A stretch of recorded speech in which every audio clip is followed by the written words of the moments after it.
Hey, y'all, I got a great new album in the mail today. B-Dub Beats. Whether you're in the mood for romance or an intimate night of fondling and hardcore fucking. B-Dub Beats. If you're into water sports, this is the soundtrack for you. Let your stream of conscience flow as you rock over B-Dub Beats. Cause you know you want it bad as I do. B-Dub Beats. Light her ass up. She said her shoulders hurt, but those B-Dub Beats were playing. Oh man. Some things are worth pulling out for, like D-Dub Beats. here are the beats that made Florida Evans drop the punch bowl.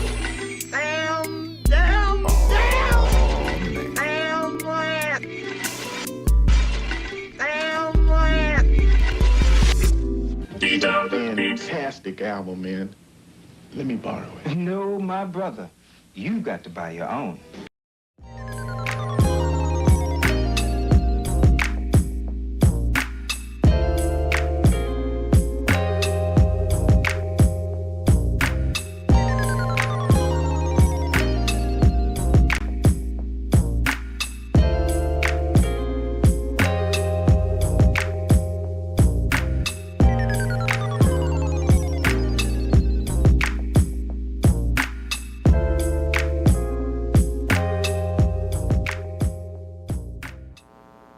And we're live, back in effect.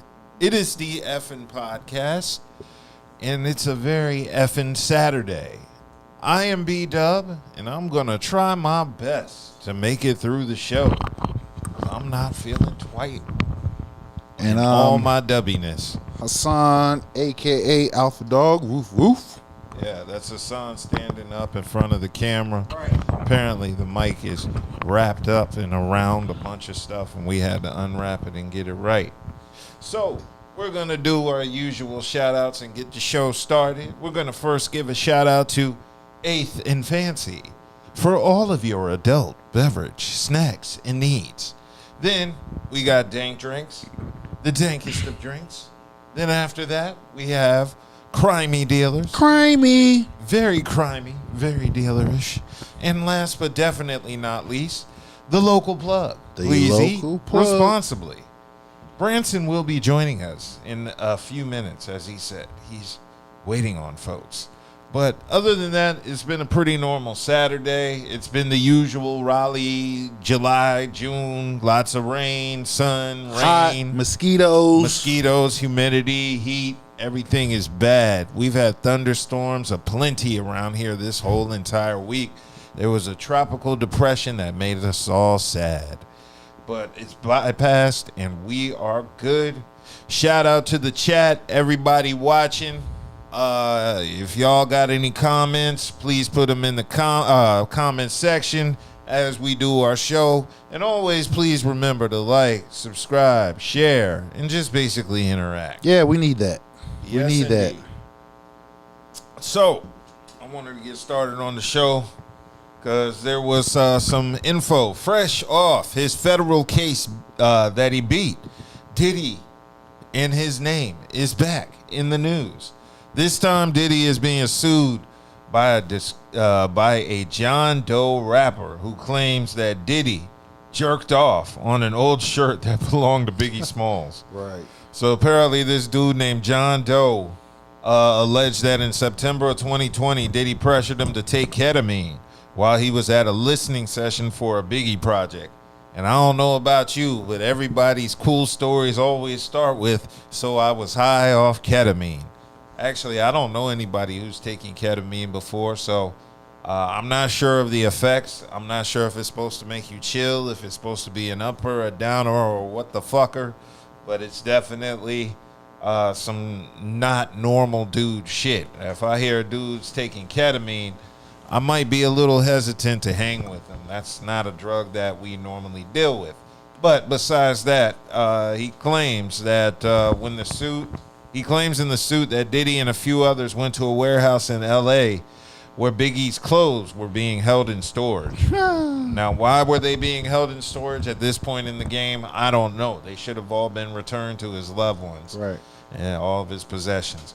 Well, anyway, the person putting in the lawsuit claims that Diddy provided everyone present with drugs, which prompted everybody to begin running around the warehouse. Wow, those must have been some powerful drugs. Right. Well, anyway, dude claims he ended up in a room alone with Diddy, who allegedly began watching adult flicks on his phone.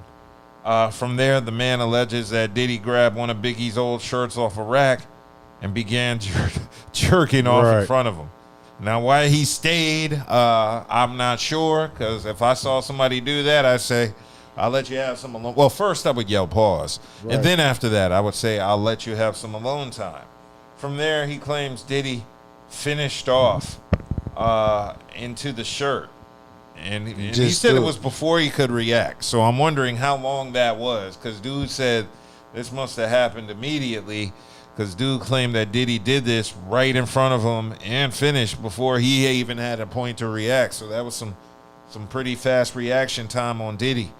Again, this plaintiff claims in the docs that Diddy laughed and allegedly tossed the nutted in shirt onto his lap and said, R.I.P. Biggie. Right. I don't believe that shit. Nah, I definitely don't believe that. That's really weird. But after that, Diddy left the room. And from there, I guess.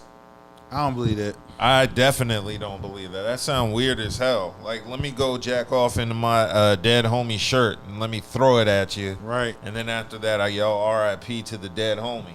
And the other part to it, but I'm going to let you get to it, though. Yeah. So, in addition to that, this dude is claiming in another alleged incident that in 2005, damn, 20 years ago? Right, exactly. Diddy shoved his joint, his pee-pee in his face and told him to suck it. Dude is suing Combs for intentional infliction of emotional distress, sexual battery, and seeking damages. Plus, he should also sue him because Diddy didn't even say pause.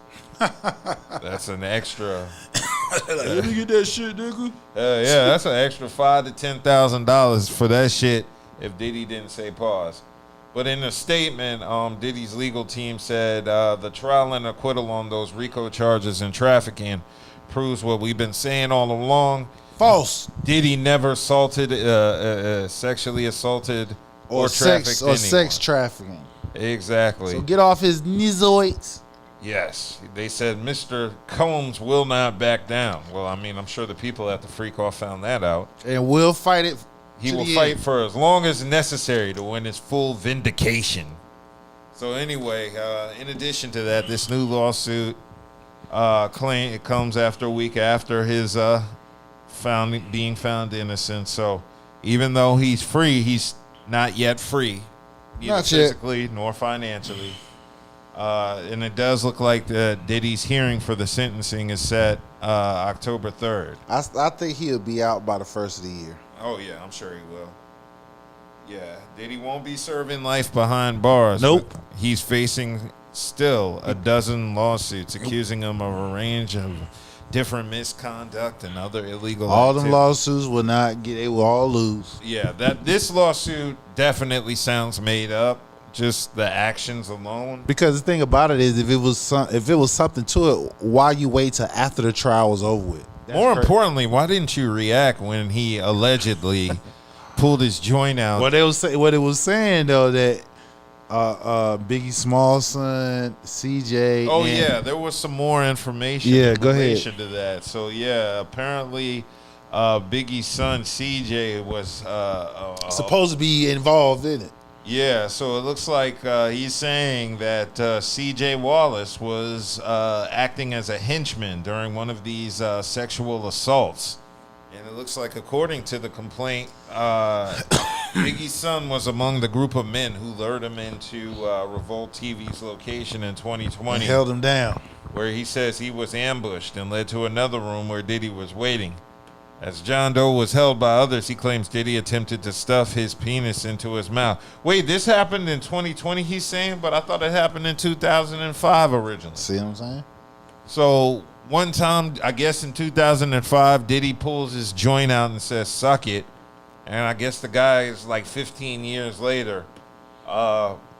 He tried it again, I guess. Diddy attempted to stuff his joint in his mouth. All while screaming at him that his days working for Bad Boy were over as punishment for clashing earlier. This is sick. But the fact of the matter is, he said that Biggie's son had something to do with it. Yeah. And this is where I say it's some BS. Because there's no way you just said that he jerked off in his dead father shirt and Tossed then said rest in peace. He's big. Like, I don't believe that. He not CJ is not gonna he's not gonna listen to that. He hear Diddy saying this about his dad jerking off in his dad shirts. Like, come on, that don't even make any sense. Yeah. That don't even make any sense. Yo, so this dude, John Doe, believes this team snapped a photo of the event as humiliating evidence. It says he was able to escape back to the vehicle's location. And he named these other individuals, including C.J. Wallace. And he said he claims he was forced to ride home with the taste of Diddy's balls still lingering in his jaws. Charles in the chat said, so a man put his meat in your face and told you to suck it, and you didn't beat him up? LOL, I don't believe you. I mean, he might like balls in his jaws. No, what he's saying is CJ and a crowd of he named like 2 other people. Yeah, Willie Mack. It was like at least 3 people that had something to do with it. Somebody's at the door. Somebody at the door. Whoever it is, come on in. Well, you closest. I would get up, but no.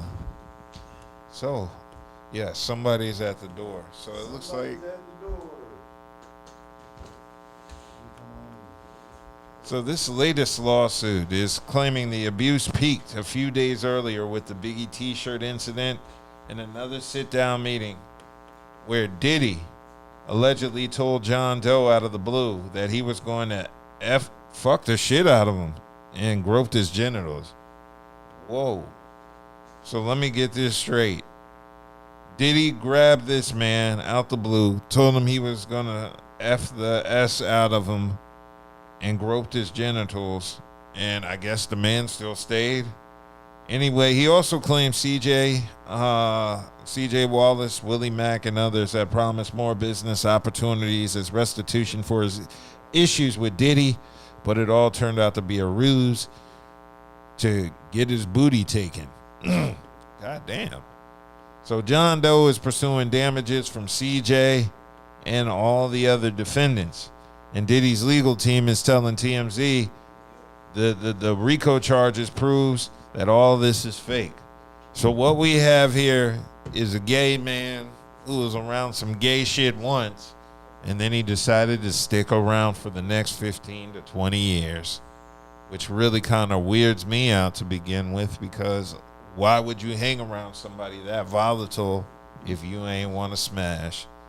Yeah, so it's a little bit odd to me. Obviously, this is a play for money.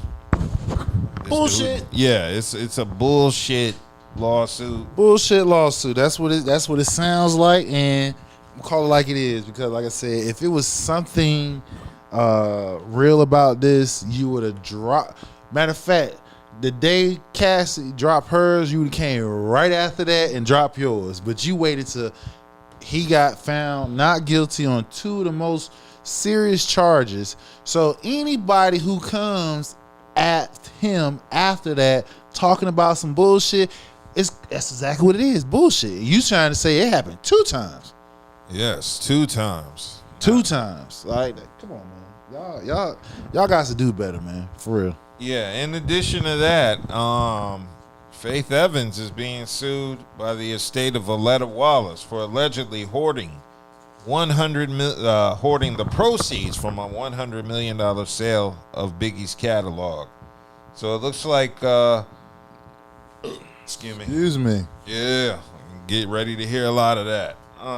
It looks like on last Wednesday, Billboard published a report asserting that a petition was filed against Faith in Delaware on July 2nd, and it was unsealed July 8th, and it was filed by Wayne Barrow, a record executive and executor of Valletta Wallace's estate. Why? Even though she's not here? Yeah, she passed away. And I'm just curious to know why Wayne Barrow is in charge, not the children of Biggie, right? Not CJ and his daughter, right? This guy.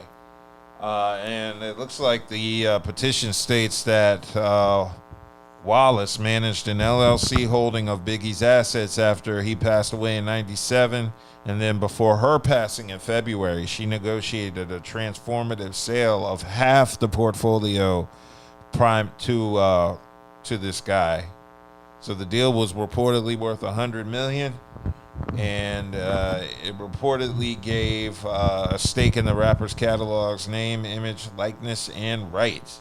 And it looks like Faith became the sole manager of the Biggie LLC after Valletta Wallace's death. Therefore, she was responsible for giving Wallace's estate its cut of the profits for the catalog sale. So they're basically saying Faith sold Biggie's catalog for $100 million. She was supposed to cut the estate in on a portion of that money, and she did not, is what this statement is saying. And it's accusing Faith Evans of refusing to recognize the trust as a 50% member of the holding company. And furthermore, it says Faith has reportedly kept the trust in the dark about the business and the affairs. And it's sad, too, because you want to look at this dude, Wayne, as some sort of greedy guy. But, you know, from what I see, I don't know how good of a responsible businesswoman Faith is, especially after she married and divorced Stevie J and has been on a slew of drugs. So I can't sit here and say she has the competency in full, but I don't know whether Faith is being grimy or not. I've generally never heard anything bad about Faith in terms of like money or owing people. So I would like to think she's responsible and there's some sort of reason for this, but you also know why. You also know why he went to Delaware and filed that. Why'd he go to Delaware? Because Delaware is where when it comes to corporate or business type business lawsuits and everything, Delaware is where you file at, because it has some type of, it's special somehow when it comes to like legality, when it comes to like business and big business and stuff like that. I forgot the legal terms of it, but yeah. So if you got a big corporation, you suing somebody, something like that, you 9 times out of 10, you don't go to your state, you go to Delaware and the federal. Yeah. I'm glad to know that for the future. So if I have any problems with any businesses or corporations, you go to Delaware and sue them. Makes all the sense in the world. So yeah, I mean, I'm hoping this works out. I didn't hear anything negative in regards to Faith and Mrs. Wallace prior to her passing away. So maybe Faith did do good business with her, and now that she's passed away, maybe Faith is like, F that shit. I don't know. But we're going to see. Yeah, we're going to see. So hopefully that works out, and hopefully they resolve both of those issues, because I damn sure don't believe old boy suing Diddy. Right. But Diddy's still in the news because of Karrine Steffans. Karrine Steffans. Boy, they can't keep Diddy name out their mouth. Hell no, they can't. She was on Piers Morgan Uncensored, and she doesn't apparently know if she had sex with Diddy or not. I got that clip. Did she ever have any kind of sexual relationship at all then? I'm sorry, what was that? Did you actually have any kind of sexual relationship with Diddy at all? No, Diddy and I did not. No, well, not to my knowledge. So, what do you mean by that? Not to my knowledge. I don't. Honestly, I'm questioning a lot of things right now. Well, you think? So, not to my knowledge. No, I don't think anything right now. I just, not to my knowledge, because honestly. That's a very strange response, though, to not remember whether you did or not. Yeah, isn't it? It is. Yeah, it is. Because honestly, Piers, before I went through my text, again, I hadn't read Confessions in 20 years. I wrote it. It was painful to write. So I never wanted to re-traumatize myself and go through those years again. Oh, now she did. Now she trying to fuck. Yeah, exactly. So it sounds like she trying to put together a little lawsuit of her own against Diddy. I was sitting here giving her ass props by saying. That's why I said you tripping. She sit here like, not to my knowledge. She ain't trying to acknowledge that. You know whether you sucked this dick or you fucked him or not. You know that. But she playing around. Then you gonna turn around and say, tried to say he you traumatized and all this extra shit. Like, come on, man. Y'all gotta understand, when this nigga get out, I want to see what the fuck y'all gonna do. A lot of y'all gonna be on his dick anyway. Again, pause. Yeah, so she said at first no, but then she said, hey, we want to acknowledge Branson. He's back in. Yes, Branson in town. What up? Eagled out. Eagled out. As always. Go Them niggas gonna lose, but that's another story. But go ahead. Yeah. Yeah, so basically it just sounded like she was kind of setting up a play in the future. And I'm pretty sure she did smash Diddy. Hell She yeah, smashed she everybody did. else. She sucked everybody else off. She had a book. Go Yeah. through the book. She probably put it in the book. Yeah. That She book probably she read, did, and that's that why- book that she read, what was it? 10 years ago or some 20. shit? 20 years ago? 20 years It's ago. in that book. She done told everybody that she done sucked and fucked. That's terrible. So because of this verdict, lots of people are still coming after Diddy because he still has that taint of being a domestic abuser. And of course, Karrine is now probably lining something up, and that's a damn shame. But I do like how she said she can't remember. Right. I got an excuse when some of the women from my past try to bring up our Sex time. appeal. Yeah, I don't even want to say that word just because I don't want to get it in the mind that I would do that to. But I'm gonna use that. I'm like, I don't remember. I don't recall. I don't recall. I can't say if we did or did. Yeah. Yeah. You Lots of probably niggas. set their ass on. What? Hey, she ain't have a kid, so there's no proof we did or didn't. Nigga, you been up in this? There's nigga? no video. We have no non-disclosure. I don't know if we did or Nah. didn't. I Hell don't no. recall. So we're gonna go ahead and keep an eye on Karrine because I don't trust her. I definitely think she's up to something. Something is brewing because they hitting these dudes left and right with charges. Because old boy who accused Tyler Perry of sexual harassment in his $260 million lawsuit finally speaks out for the first time, and it's Derek Dixon. Last name is your destiny, and his last name is Dixon. Right. And yeah, so he decided to vent. He told the Hollywood Reporter in an email interview that bringing this lawsuit against Tyler was terrifying and that he just couldn't let him get away with it. Man, shut the fuck up. He said everyone deserves to go to work Right. and do their job without their boss trying to have sex with them. Yeah, I mean, I do agree. Everybody deserves that. But, you know, Tyler's a wild guy. Right. He said, Alleged. yeah, allegedly. Yes. He said his goal is to help ensure that the next generation of actors and creatives don't have to choose between their dreams and their dignity. Why do you even have to choose? Why don't you just choose dignity 100%? Well, then what?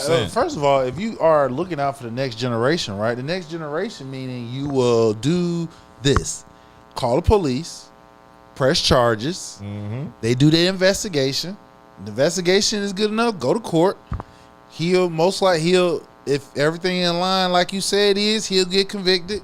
Then you follow it up with a civil suit, and you get the money. But anytime, I don't give a damn, is a man or woman, y'all bypass that first step and go straight to civil court, I don't believe you. Because if you was a regular Joe or Mary, which you technically is, you would have did that. Call the police, let them do their investigation. If what you're saying is true, it will come out in their investigation. He will get locked up, go to prison, then you go sue his ass for money. But y'all bypassing that and y'all going straight for the money. And anytime I see people that does that, I don't trust shit you are saying. I don't trust him either. But Tyler Perry's attorney said this is an individual who got close to TP for what now appears to be nothing more than setting up a scam. Tyler will not be shaken down, and we are confident these claims of harassment will fail. And then do we not know that this whole year it's been attack of black men with money, power, and fame? You went from Shannon Sharp, Tyler Perry, P. Diddy, who else? You got Dwight Howard. He getting shaken down. This so-called wife divorcing him. Oh no, that dude from like 2 years ago, who tried to sue Dwight. Oh yeah. He talking about Dwight Took the booty. Right. So it's just like it's just a big ass target on black men that has money and power and fame. Yeah. Yeah, so he's saying this is why the dude is saying this is why people, especially men, don't come forward. Man, He said, I was too afraid to come forward. I knew it would be awful, and I was right. I bet you somebody got in his face and called him a pussy, he'll be ready to fight. But you gonna try to say you afraid. Yeah. Man, shut the fuck up. You ain't afraid. If somebody was trying to take your booty, you is not gonna sit there and let them take your booty. You gonna fight. You gonna fight or run. One or the other. Yeah, so dude the reporter asked Dixon if he tried to settle with Tyler privately before filing his complaint. And it said, there are always attempts to resolve situations like this privately, but they never result in the type of change necessary to protect further victims. At the end of the day, my absolute fear is that he will be able to continue doing this without any major repercussions. So dude tried to convince himself for a long time that something like this was a part of the industry or that he had to accept it to keep working. But eventually he said he couldn't stay silent no more. Man, he's a fucking fraud. Yeah, from what I'm hearing He a about fraud. these Hollywood actors, and I've just heard this from other Hollywood actors, they're basically saying the only people who get tried like that are dudes who, you know, have that energy about them. Yep, he probably do. Yeah, so I've heard from some actors, as they've mentioned in interviews and podcasts, where they say lots of times they don't get tested because they don't put off that energy. Right. Yeah, Because but you could put off an energy without saying nothing. Yeah. Like, I don't get down like that. Yeah. It is heavy.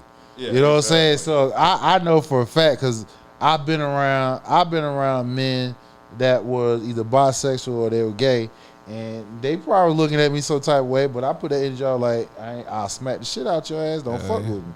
what were you doing hanging around bisexual gay bed? Well, I did do some time. I was locked Oh, up, yeah. so I ain't had no choice but to be around them motherfuckers. You Yeah. feel what I'm saying? So, hey, but again, I gave that energy like ain't nothing. You know what I'm saying? So if you move, you carry yourself a certain way, you ain't gotta say nothing. And in one occasion that you may do, once you bark and snatch their ass up, like, hey nigga, not saying I had to do that, but I'm just saying, if you have to, you would get your point across. So the fact that he trying to say he was scared and afraid to say that, he just trying to then make him, he trying to playing a victim role. That's all he's doing. Yeah, so also dude said initially, he said that Tyler offered him initially career advancement and creative opportunities such as producing his pilot and casting him in his own show, only to subject him to escalating sexual harassment, assault and battery, and professional retaliation when he did not reciprocate Tyler's unwelcomed advances. Now, you know what? I'll give him the benefit and say that. Let's say he did gave off that energy. And Tyler now allegedly Took it. You know what I'm saying? I believe he did that. He probably did it to set his ass up. Yeah. He gave off that energy to set his ass up. Yeah, I believe that too. Tyler saw that white man and just couldn't help himself. Right. Yeah, so he said Tyler also allegedly pinned him against the wall of inside of Tyler's trailer, aggressively groping dude's butt in a sexual motion, as well as several. He gave off that energy. if we go ahead and go down that line, how the way he's trying to create this narrative, he gave off that energy. Yeah. And when he felt how strong how Tyler ass was, Tyler ain't no little he ain't dude. no That's little a dude. 6'5". That's a big nigga. You know what I'm saying? He had his little ass pit done. He like, hold up, I got way over my motherfucking head about this shit. But we gotta get this money. So Yeah. That's all this is a money grab. yeah, that's a money grab, man. That's all what it is, man. And people aren't believing him because there's apparently a new Medea movie that's came It's out. already out. Medea Destination Wedding. Yeah. Yeah, on I heard- Netflix. I heard people talking about it. I want to watch. I don't watch Is it one of those? I don't watch Medea. You know what I'm Okay. saying? I mean, but all the Medea fans was talking about it. I got you. I'm trying to think. I saw something. Okay, I got an opportunity to see Superman this week and the new Jurassic I Park. need to see that. I think that's gonna be good. I'm tired of Jurassic. Yeah, and Jurassic Park ain't been good since like maybe the second one. Ran Jurassic Park and They just keep bringing them out because they make money, What's your which I'm review not on mad Superman? at. Yeah, It's a series. Superman was Yeah, that's the review I'm getting to. They said Superman was at best. Yeah, I wasn't too happy about it, but it wasn't terrible either. There are much worse Superman movies out there than this one. They need to let DC and Marvel just handle these movies from now on. Well, DC did. I thought this was James Gunn. Oh yeah.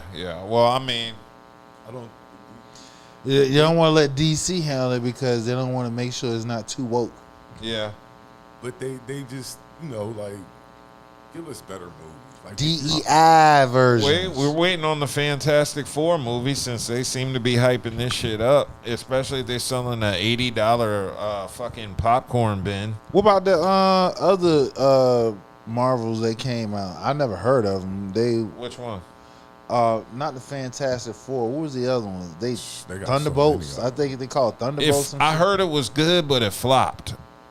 So I mean, creatively, I heard it got great reviews. It just didn't make no money, and I didn't hear about them. I wasn't reading them because that movie came out over a week ago, and I ain't heard shit about it. And honestly, you can quit with the Batman movies. You quit with Superman movies. Batman movies have been good. They are. You definitely quit with Jurassic Park movies. Like y'all have ran that into the ground. Well, you know they gotta. Every 10, 20 years they gotta bring a remake of it. They got to. As technology, different camera angles, cameras come in play, somebody got to play with it. You can quit with Mission Impossible movies. Well, they're supposed to be his last. You quit with all these movies that we've seen. You're going times. Now listen. Now we got two different versions of Mission Impossible. You know that, right? In the early '60s, Mission Impossible. Yeah. And then that's what it's based on. Though, exactly. Right? And then it came out in the '80s, and then we come out in the '90s. Now it's going every decade going to get a new version of whatever popular movie that was. The point is, do you hit it on the head? That's where it comes down to. Yeah. Because like what Superman been out in the '60s. It was actually earlier than that. Superman been out since the 20s. That's what I'm saying. I'm talking about the movies, movie-wise. They done had different decades, generation, Superman, Batman, all of them. The point is, nowadays, they're adding more color to them, color characters to them, and certain segment of the population don't like that because they like, well, this is not what they was all about. Yes, it is. If you are in the comments, they are. Movies being trash. Yeah, I got you. It's just the movies being not good. Right. Overall. Yeah, but you said don't make them no more. And I'm like, well, we already know every 10, 20 years, they're going to keep making them. The point is, do you have a good content or what's the other proper term? Do you have to make sure that it's good. Well, like I said, we're banking on the Fantastic Four movie because that's supposed to be the big promoted superhero movie. You remember, we didn't even mention this last week. What's that? July 4th used to be movie week. Like July 4th used to be like I just remember Independence Day. It was several big movies on July 4th, and they don't do that no more. Charles in the chat said all the Jurassic Park movies do is show off the graphics and have been crappy for a really long time. The CGI and stuff like that. Like, that's all Jurassic Park. They're just showing you the different graphics. Matter of fact, that's what all the movies nowadays, like I said, with different camera and all that technology come out and stuff like that, they just gonna try to structure the graphics and hoping that carries over. Yeah.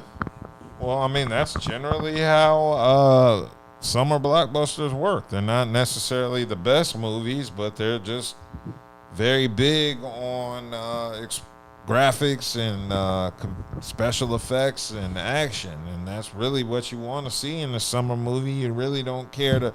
I'd be mad if Shawshank Redemption was supposed to be a summer flick. So you want to see action, you want to see explosions, you want to see a bunch of crazy shit. That's new. Summertime movies. Summertime movies, exactly. Explosions. Boom. Big running away. Yes. Falling. Yes. Fighting. Exactly. Now, I wanted to bring up Tyler Perry to kind of go into our next topic because Dr. Umar was in the news. Dr. Umar apparently has beef with some woman who gained access to his personal files, and he's going off. I got that clip. Lene Stacks, Siobhan Stone, Lene Stacks, Throat Goat, Hood Rat, Jump Off, Fishy Coochie, the queen of Fishy Coochie.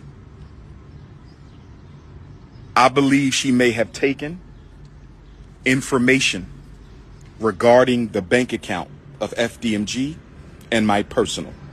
I discussed this with the attorneys. The attorneys told me that it would be in my advantage if Siobhan Stone, Throat Goat, or Pastor Bussy tries to access my personal account or the school's account, because that is a federal crime. I saw her privately 3 times inside of the same Philadelphia hotel after hours for no more than 2 or 3 hours. 3 Throat Goat sessions turned into a 2.5-year relationship with marriage, love, masturbation. Talking about I ate out your fish tank. You have an aquarium down there. She has an aquarium down there with every creature in the ocean. She got squid, she got clams between her legs, she got oysters, she got shrimps between her legs, she got salmon, whiting, tilapia, you name it, she got it. Squid, octopus, every funky creature is between them legs, brothers and sisters. She needs a yoni steam, a yoni dream, and a yoni clean. So that was Umar going off on this woman, Siobhan Stone. Listen. If y'all don't know nothing else, stop coming for these educated people, man. They gonna break your ass down so bad, and you can't even be mad because a lot of you motherfuckers don't even know how to read and write, number one. And some of the words that he used, they're so big, you don't even know what the fuck he's saying. He's straight up dissing her. The man said... Wasn't he dealing with her? Yeah, he said throat goat. She was giving him head. All she was doing was sucking his dick. So, I mean, he kind of put himself in that situation, like, you know. Yeah. I kind of agree. When he was going off on what was between her legs, I'm like, bro, you like you were dealing with her. So now you get ready to try to trash her. Yeah, you're right. Yeah, that's whack as fuck. You're right. It is, but I'm just saying she stole something of his, which I agree, and I agree. So that's the reason why he talking shit about her. No, you can talk shit about her without saying you smashed. He said all I did was get head from her. All she did was suck my joint, and I ain't touched all down there because she had the damn ocean and all the clams and the shrimp and the tilapia and the whitey and the bass and all that shit down there. He said he ain't do all that. So he just got the head. That's the best thing you can come up with to deal with and stuff like that. Hey man, some people just saying like, listen, if you just suck my dick, you can't tell me I fucked you and raped you in any type of way. You feel what I'm saying? Because all the kids is in your mouth. You feel what I'm saying? So I'm just saying, I you know what? I believe that's what happened. All she was doing was sucking his dick. He didn't want to fuck her. She was good. She did the job. And when the chick then stole his shit, now he gonna tell it like, hey, yeah, she sucked my dick, but that damn pussy down there, you gonna get lost down there. She got all the creatures and shit. But how does he know? If he seen it. Right. She probably was masturbating while she was sucking his joint. Yeah, there's a photo of her, and I mean, she got a little something back there. But he associated with her like Dub. So I mean, you have to try to come at her like that. No, she stole his shit. That makes you look a kind of way. No, it don't. If you stealing my shit, I'm gonna cut your ass out. I'm gonna say what I gotta say. I'm gonna be disrespectful. He just being disrespectful. That's all. So he said the next nigga, if you decide to come behind me, this what the fuck you gotta deal with. Now, you know niggas gonna be niggas. They gonna find out. I'm gonna go see you myself. Just because she had an ocean for you, she probably got a lake for me. you know what I'm saying? So niggas gonna see anyway. He just right now he just dissing her. He's mad. He ain't calling her no bitch or no hoe. Yeah, he didn't call her. As well. He talked about her fit. I mean, a whole I'm saying, but again, he's educated. So he's dissing her in an educated way. Why you ain't got to talk like that? Because you're educated. In addition to that, he's also sharing screenshots of the conversations they've had on his Instagram. He's posting the text messages between him and her, and she's saying, "I want to suck on you or suck on these lemon pops." See? And so he's sharing conversations. So that's backing up what he's saying. He said, "Oh no, goat. she's a freak. There's no denying that." Right? He said throat goat, so she was sucking his dick. She's sending them texts like, "I miss you, save me a hug," and then she says she wants to swallow him, and then she loves deep moans. It is. She a damn freak. Right? So he proved backing up what he said that she a throat goat. So now guess what? He done hyped up because now every nigga gonna be like, I want to see what this throat goat is. They want to see what it is now. Yeah, I'm kind of curious to know her skills myself. Right. However, if she's that kind of person that's gonna have you, you gonna bust me. If you bust, like I ain't gotta fuck you. Damn, you that good? I ain't gotta fuck you. Yeah. Now she definitely sounds like a throat goat. Right. Yeah, she does sound like the MJ of throat goats. She getting right the way got there. He don't even know how she got her financial information. He just knows she got it. Right. So he just mad right now. Yeah. I'll be mad too, bitch. You done stole my money and shit like that. Yeah. He can't whoop her ass. Yeah. He can't Diddy her ass. So he got to deal. He got to call out her. He got to diss her. Shit, he got to do something. Can't lay down on that. You got to be more aware of who you're letting throat goat you. Yeah, man, come on, man. What you mean? You cannot possibly know every chick you come in contact with. I mean, you just don't come across somebody like bank information if you kind of ain't like you've either. She probably caught him slipping. You think? Yeah, she caught his ass slipping. So I'm just saying. I mean, but he said he dealt with over a couple of years, so they got a history. The fact of the matter is, she was able to she put that on his ass, that motherfucker. That thing on him. Yeah, she put that snapper lips on his ass. You know what I'm saying? And he was dumb drunk, and she was able to get his ass. Probably beforehand, he wasn't in the position to where she wasn't in position to capitalize off of. So you don't know about the woman. A woman can play your ass straight to the T.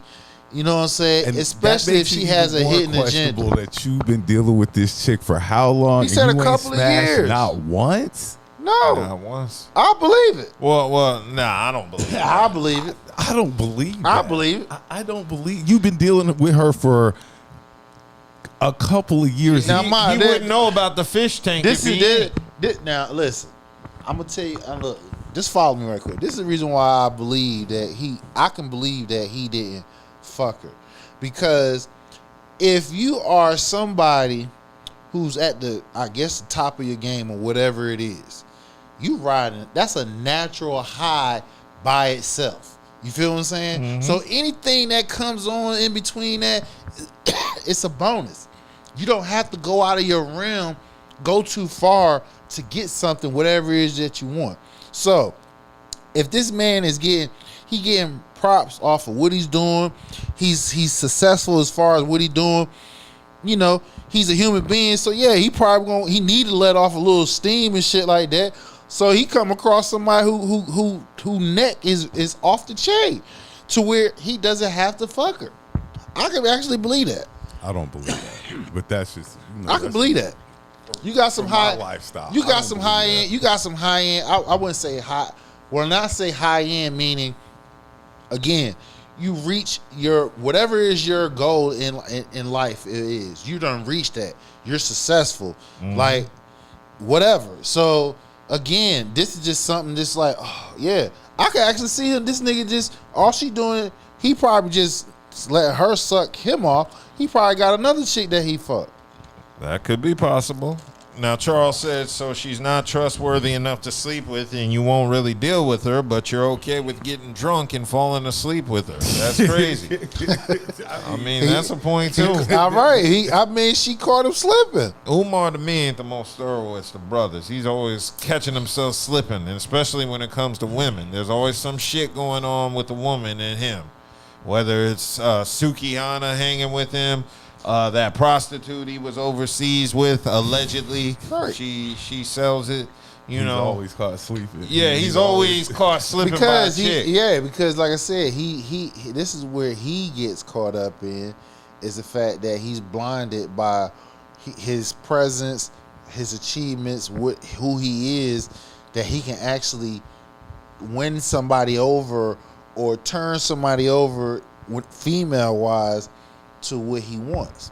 And some of them, the ones that we're talking about, they playing his ass. They're like, okay. They probably went for it in the beginning, but then changed up. Or some of them was just playing them just to see if they can get in. That could be a possibility. But, I'm just saying Umar is always having issues with women. And he just needs to tighten that shit up, whatever's going on. Because he's supposed to be leading this school that allegedly got damaged. Somebody vandalized Umar's school like 2 weeks ago. But, yeah, he's supposed to be leading this school, and he's always in the news with issues related to women. He need to tighten that shit up and get his shit right, because he's doing too much, right.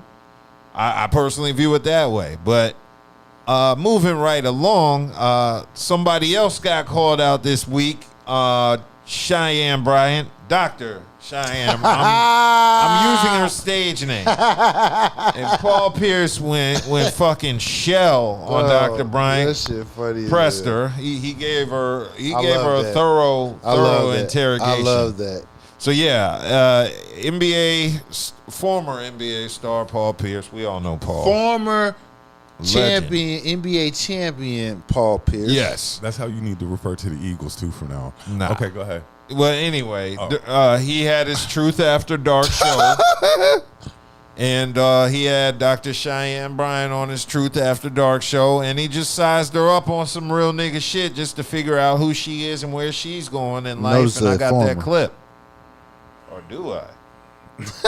What's going on with her? She dating, single? What do that entail for a 42-year-old? I am dating. Dating, but single. Enjoying my life. I have really good companions. How many are you dating right now? I'm not exclusively committed to anyone, but I have one guy that I have dated off and on for 5 years. Got her. We've dated for 5 years off and on. So you was his work for 5 years? You been his work? You still his work? Oh my gosh. Yeah. I know what's going on now. We're gonna take this sheep clothing off. The wolf teeth coming out. No, we he have was somebody's work for 5 years. We have been each other's companion for 5 years. And I have spent the block for 5 years, and it's the truth. And he doesn't like it. He's absolutely correct. He feels like I haven't provided. Oh, your work. We working together. Okay. We working together. But you keeping him at bay. Or is he keeping you at bay? He wants a relationship. He wants to be committed. You just like the sex. No. Let's keep it 100. How you keep somebody for 5 years? That's like for real. You can't keep nobody at a distance for 5 years. I ain't never done no shit like that. I am not vitamin D deficient. Everything is good in that department. No. He wants a relationship. She done kept him on the side until she figured out if it's something better. I see where this is going. But let me say this. It is transparent. He understands. I understand. I understand what he wants. He understands why I don't want to commit at this moment with him, which is the emotional piece that him and I talk about openly. I support him in it. I hold space for him in it. We've talked about it intensively, and he understands it. And he's come here. Sit. All right, let him off the leash. Go ahead. That's what I'm doing? Yeah, that's exactly. Oh, come here. Well, you know what? If that's what I'm doing, I'll say this, and people are gonna be mad. And I'm okay. If I'm doing what Paul said, come here. I'd much rather be the one walking you at the dog park than the one on the leash. And that was Dr. Cheyenne. Look at the hypocrisy in this bullshit ass woman. As she sit here she get her clickbait her props this whole entire year trying to emasculate men as far as what they're doing in their personal life. And look what this bitch doing. She's sitting here fucking with a simp ass nigga who's buying it. She just fucking him. Wait, what makes him a simp? He's because you go, hold on. You telling me you've been with somebody for 5 years? He's King Simp. Who? Paul Pierce. No. Paul Pierce, isn't he the one who said we buy our girlfriends? That's the one who said that. That's true. Them niggas got money. Yeah. They got money. They gonna do that. So that he's leading with money. Is there a difference? No, because no, that's totally different. It's not, because she got her. Why we been talking about her for a year? Why? Because she been sitting here getting on these platforms trying to tell men about what they're doing, broken homes and all this other shit, and she out here, she's running the streets, fucking. She has no intentions to be in a relationship. How you fucking a man for 5 years and he going for that shit, waiting on you? He has intentions, most likely, to have kids. Your ass ain't getting younger. You don't know he got intentions to have kids. He might be just out to have fun too. He a simp nigga, because no real ass man gonna deal with no woman for no 5 years. She said she spent the block on this nigga. Yeah. So this is second time around. If I'm fucking with you the second time around, I better get every fucking thing that I want. I ain't wasting my time with you when I can go out here and fuck with other people who will give it to me. Yeah. She fucking with a simp nigga, and you can tell she's the dominant personality in that damn relationship. Well, I don't know that for a fact, because you don't know old boy. Maybe he just wants some ass with no commitment, so he's in a situation that works for him. You know, he gets to smash this doctor lady, and she gets to go out in front like she ain't getting dug out. Look, she said they have high intensity conversations. Yeah. When she mean they talking about any and everything that most people will shy away from because they feel like they might hurt their feelings or they might make them mad. They talk about the shit. They put it all out there. So for him to accept this, I'm sorry. I don't know no heterosexual man who got any type of about them gonna be like, I'm gonna spend a block back with this woman and we just fucking, and it's just me and you. Yeah, I'm fucking other people too. She's boxing that shit like it's just them, but she still has the options to date other men. Yeah. So she says. In addition to that, she also mentioned that 42 years old, she's not dating any man with kids because she wants to have a family of her own at 42. 42. I'm saying 42. You've been with a man for 5 years. Your eggs is drying up. Ain't like you in your 20s and shit. Maybe he don't want none. He might not, but she got eggs on ice. She got them frozen. If he doesn't want any, she will not spend the block on it with this dude. How she talk about other men and how they supposed to she just might be out there in the streets just getting down. Corey done said that she's in the streets. He said it. He said she in the streets. He said allegedly she was getting dug out by D-Ray Davis, the comedian. Right. Charles in the chat says she's dead wrong because she is playing with his emotion because she know he wants her. Really, and she doesn't really want him. She just using him. That's what I feel. That's probably a possibility. Right, exactly. That's why I'm saying she has a dominant personality in that relationship. I just found it ironic because she called out Neo for living this life and chastising him for that she doing. She called out Cam. He was the first person. Yeah. Talking about you going around here creating broken homes. I mean, bitch, you out here fucking. Clickbait. You dating with no purpose. What women would say to men, you're dating with no purpose. Do as I say, not as I do. Damn, she out here a hypocrite. Take that doctor off her fucking name. She's Bryant. What's her first name? Cheyenne. Cheyenne Bryant. That's who she is. She ain't no fucking doctor.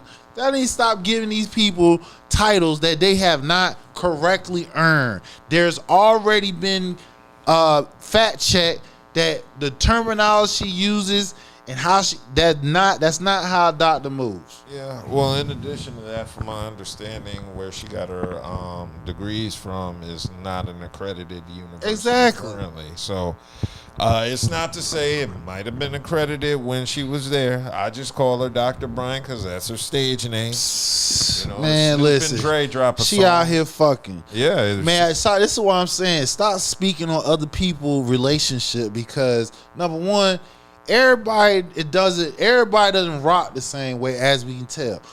What you won't accept, somebody would accept, and vice versa.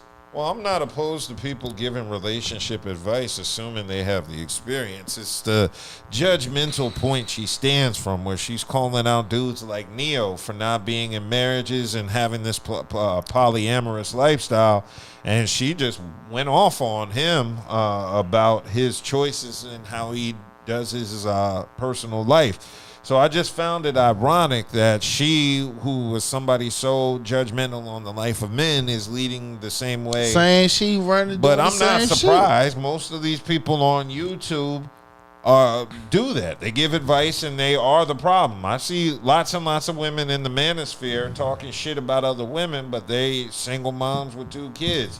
As Corey Holcomb said, the game is so fucked up now, you got ain't shit bitches talking about other ain't shit bitches. That's what Corey said. That's true. I mean, it's 100% true, and on the man side, too. Ain't you know, you shit see dudes like Derek Jackson. Ain't shit niggas. Yeah. So I see dudes like Derek Jackson, but that's the difference between like men and women who do this vlogging shit. A man will tell you the real, and he'll get his male audience. For you to attract a woman audience, you gotta lie and be fake and keep bullshitting. That's the main difference between the women that other women follow and a nigga like maybe Corey Holcomb, who will tell you what is on his mind. They tell you that he keep it real. Yeah, and when you're a man and you're reaching out to these women, you gotta lie too, like Derek Jackson. You gotta sit up here and have these bad faith arguments all the time where every story is a nigga ain't shit and you better off without him and all that stuff. So I always say you got to watch out for when people are pandering to women, because it just seems like the propaganda is more thick because they're more willing to be receptive to it. Right. Because it's what they want to hear, as opposed to men, where we want to hear kind of the truth. We want to know what the real issue is so we can at least go about resolving it, or at least being aware of it. Yeah, or be in a position to where it's not affecting you. Exactly, but we know for a fact Dr. Bryant does not live the shit she's talking, so that's always going to be held against her. Right. And I noticed ever since that Cam interview, her star power has been kind of waning, because right after that Cam interview, I saw her everywhere, and now I don't see her that much anymore. Because she out here, you know, like I said, she's faking the funk, man. Of course. That's all. Like I said, you out here trying to call men out, and you doing it. You moving the same way. Exactly. See, people like her and Tracy Ellis, you feel what I'm saying? Y'all want to, and Tia Mowry. Yeah, exactly. Y'all want to sit here and move like a man, but y'all want to be treated like a woman. But when men is doing that and being upfront about the shit, they are womanizers and all this other shit. No. They just not coming across women that's worthy of them being solely just them. That's just it. But you still a heterosexual man. You still want to play. You never know. You might come across somebody. You can't be a fucking hermit and be in a house, stuck in a house, and thinking that magical woman gonna come through. You gotta get out in the field. Exactly.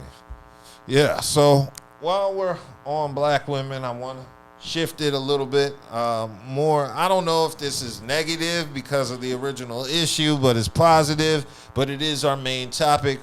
RG3 and Angel Reese. Of course, this issue started earlier this week when somebody posted a photoshopped photo of Angel Reese. She was announced the athlete for 2K26. Of course, I'm going to be first to pick that game up when it comes out. That's something you can count on. All right, AR, yeah. So shout out to Angel Reese for and getting that cover. And her signature shoe done came out and too. her signature shoe. Ooh. So anyway, somebody decided to do a Photoshop and put a cover of a chimpanzee on with, like, I think, an Angel Reese jersey on 2K. which prompted RG3 to grab the image and share it with his millions of followers.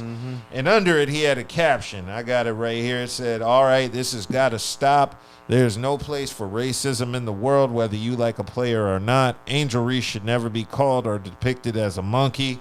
And this is where he lost me. I've been quiet on the Angel Reese front because she shared a video that aided in my wife, kids, family, and friends receiving death threats, threats of physical harm to my family and friends, and threats of sexual violence to my children on social media and beyond. That will never be okay with me.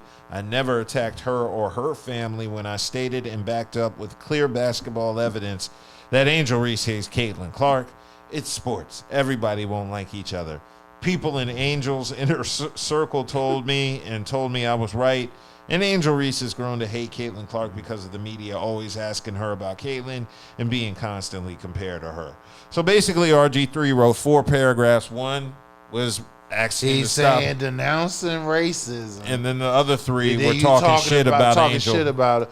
Which this is where you know it's cap, because you got her mama done said something. Yeah, And well, not everybody said not something. only her mama said something, you got civil rights leader Bernice King done got in and said something. Well, it just boils down to me is that RG3 is just being super irresponsible with the platform that he has. Yeah, he is. I think he knows what he's doing. He know exactly what he's doing. And he knew that he was wrong to repost whatever that I saw, and he knows that he was 100% wrong for reposting something like that, because you're stirring the pot. You know that shouldn't have been reshared. This ignorance. I didn't even see it until RG3 shared it. Right. Yeah, and you see see the what I'm problem. saying? And the problem. I'm sorry. Go ahead. Nah, but it's just ignorance at its finest. Like, you're bringing something to the light that had no business being brought to the light in the first place, and yet here you are doing it. He's one of them niggas that's a megaphone for white supremacists. Oh, of course. And they're going to use him.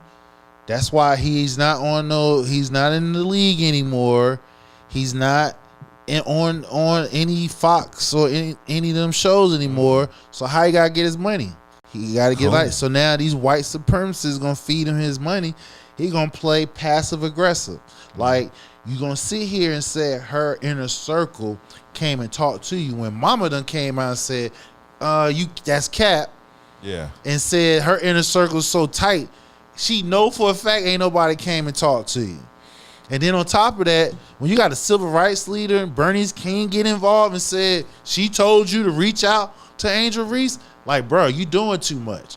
You know what I'm saying? And this is where any black, brown who sit here pander to white supremacy, y'all some fucking clowns, because y'all sit here just pick me, acting like they gonna put you in a position to where they don't look at you, they look at you and treat you differently.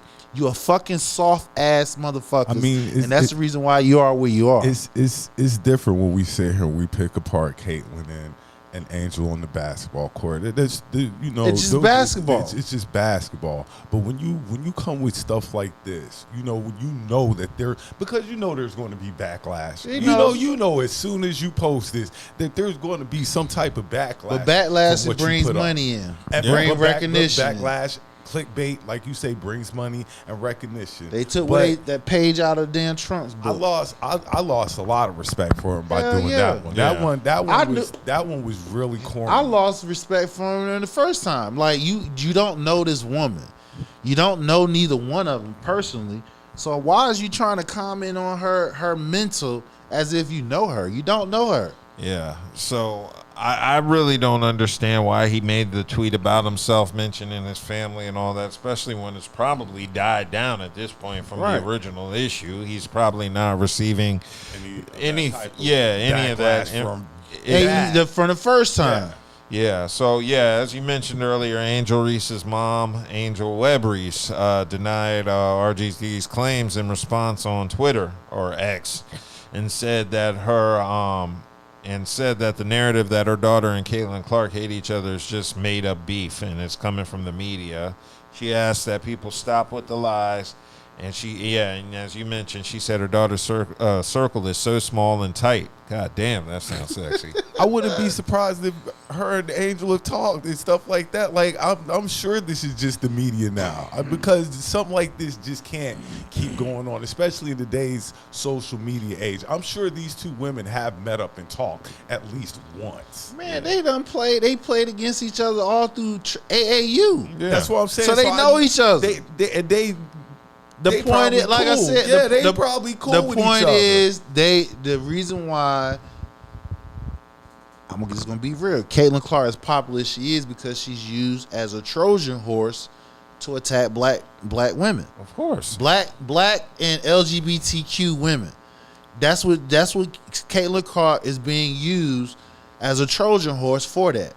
Because other than that, nobody was talking about her. If you take away if you go all the way back to college when she first hit the scene in college, nobody was talking about Caitlin Clark. She was dropping points in college. Outside of dropping, in the tournament. what I'm saying, outside of dropping points, nobody was really talking about her. That's all I'm saying.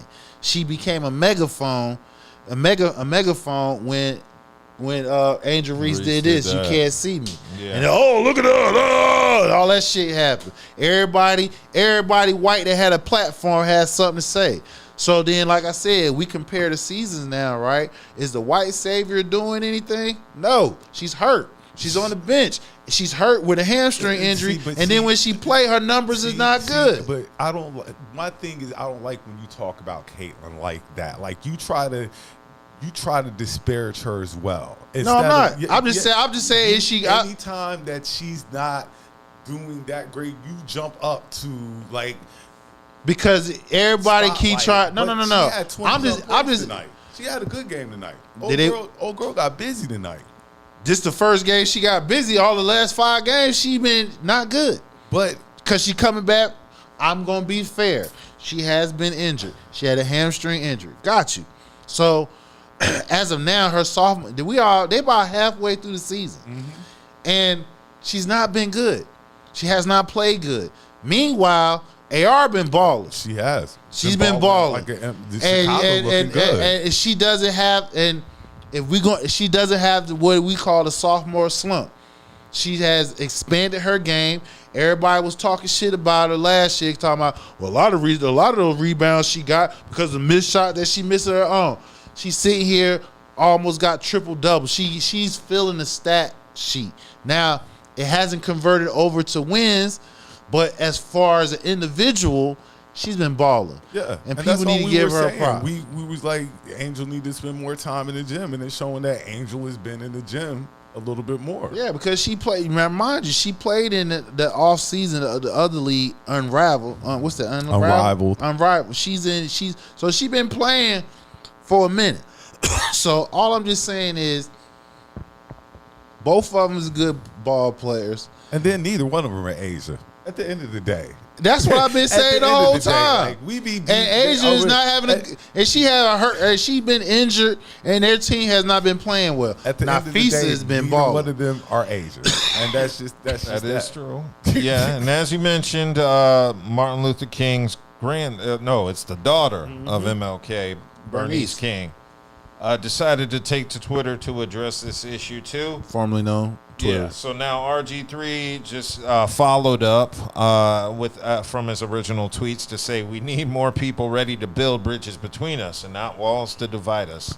The only way to find unity is talking through our differences and opinions and life experiences. You started this. Right. You started this shit. You started this. So don't try to. He trying to play victim. Yeah. Yeah, don't do that. And so you solely started this. Bernice King hopped in and said, I agree. That's why I suggest you call Angel Reese and stop posting about her. So she checked his ass. Right. So when you seeing certain figureheads getting involved saying something, they're telling you, nigga, you doing too fucking much. Exactly. It's one thing to have a white wife.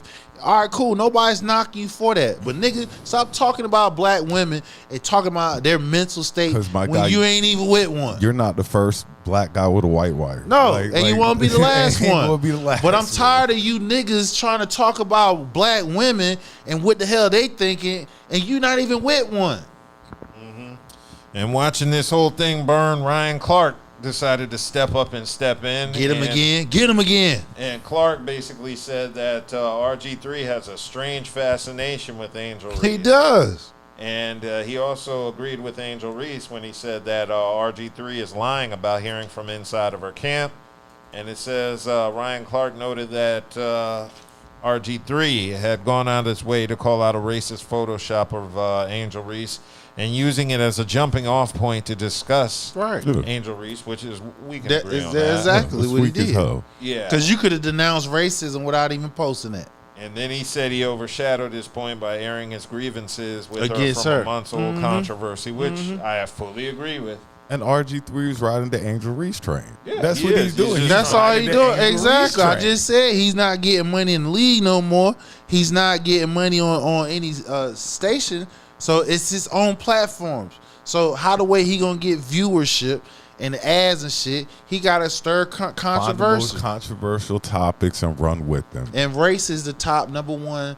Race is the top thing, controversial thing that Well, I'm get glad people. he was called out on this foolishness because it was nothing but foolishness, and it Yeah, was I've been saying irresponsible this the whole having the time. platform that he has. That's why I felt like that Ryan Clark shouldn't have apologized. Ryan Clark should never have He apologized. shouldn't apologize. Stand on business, nigga. Because why? Look what happened. He come right back and do the same fuck shit. Yeah. Now Ryan Clark also said that Griffin's he's questioning RG3's blackness and his willingness to support black people. And then my favorite part was at the end where he said we want to issue a public apology to Rob Parker.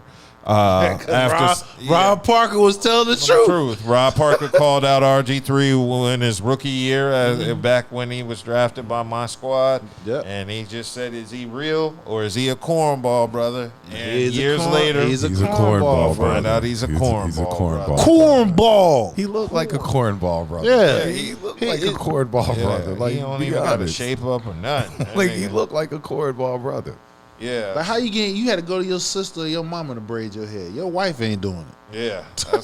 Well, he got money. He can always pay. Oh yeah, that part. Yeah.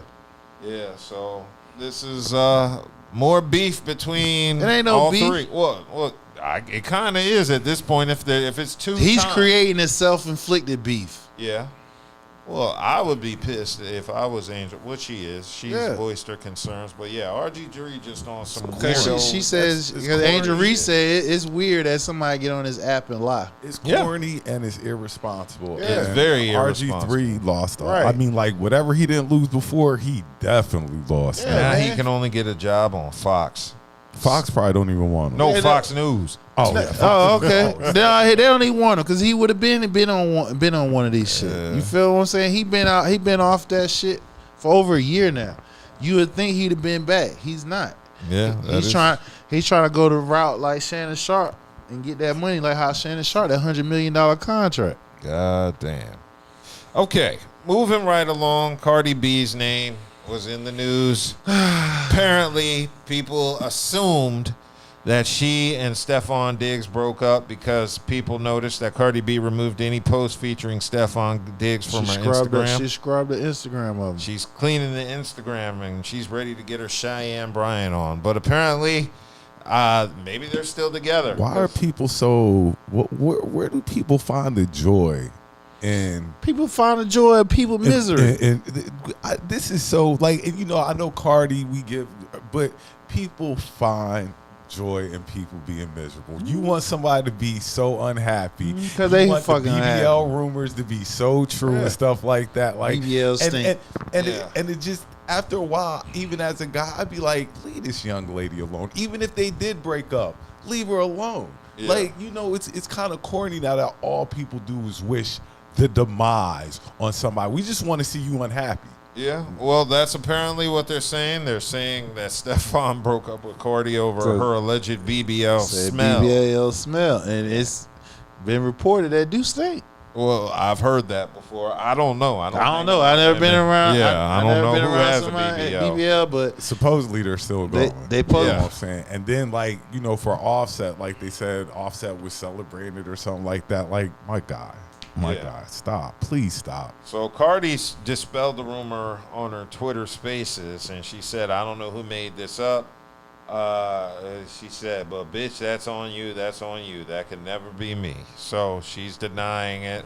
But could we believe her? No. I mean, no. Is somebody going to actually admit, yeah, my BBL does kind of stink a little bit? Oh, we broke up because of my shit stink. Yeah, Cardi wanted to remind critics that she used to be a stripper, which called for top-tier hygiene at all times. You had to smell good all the time. So you can smell good and keep cover up the scent. Yeah, that's all.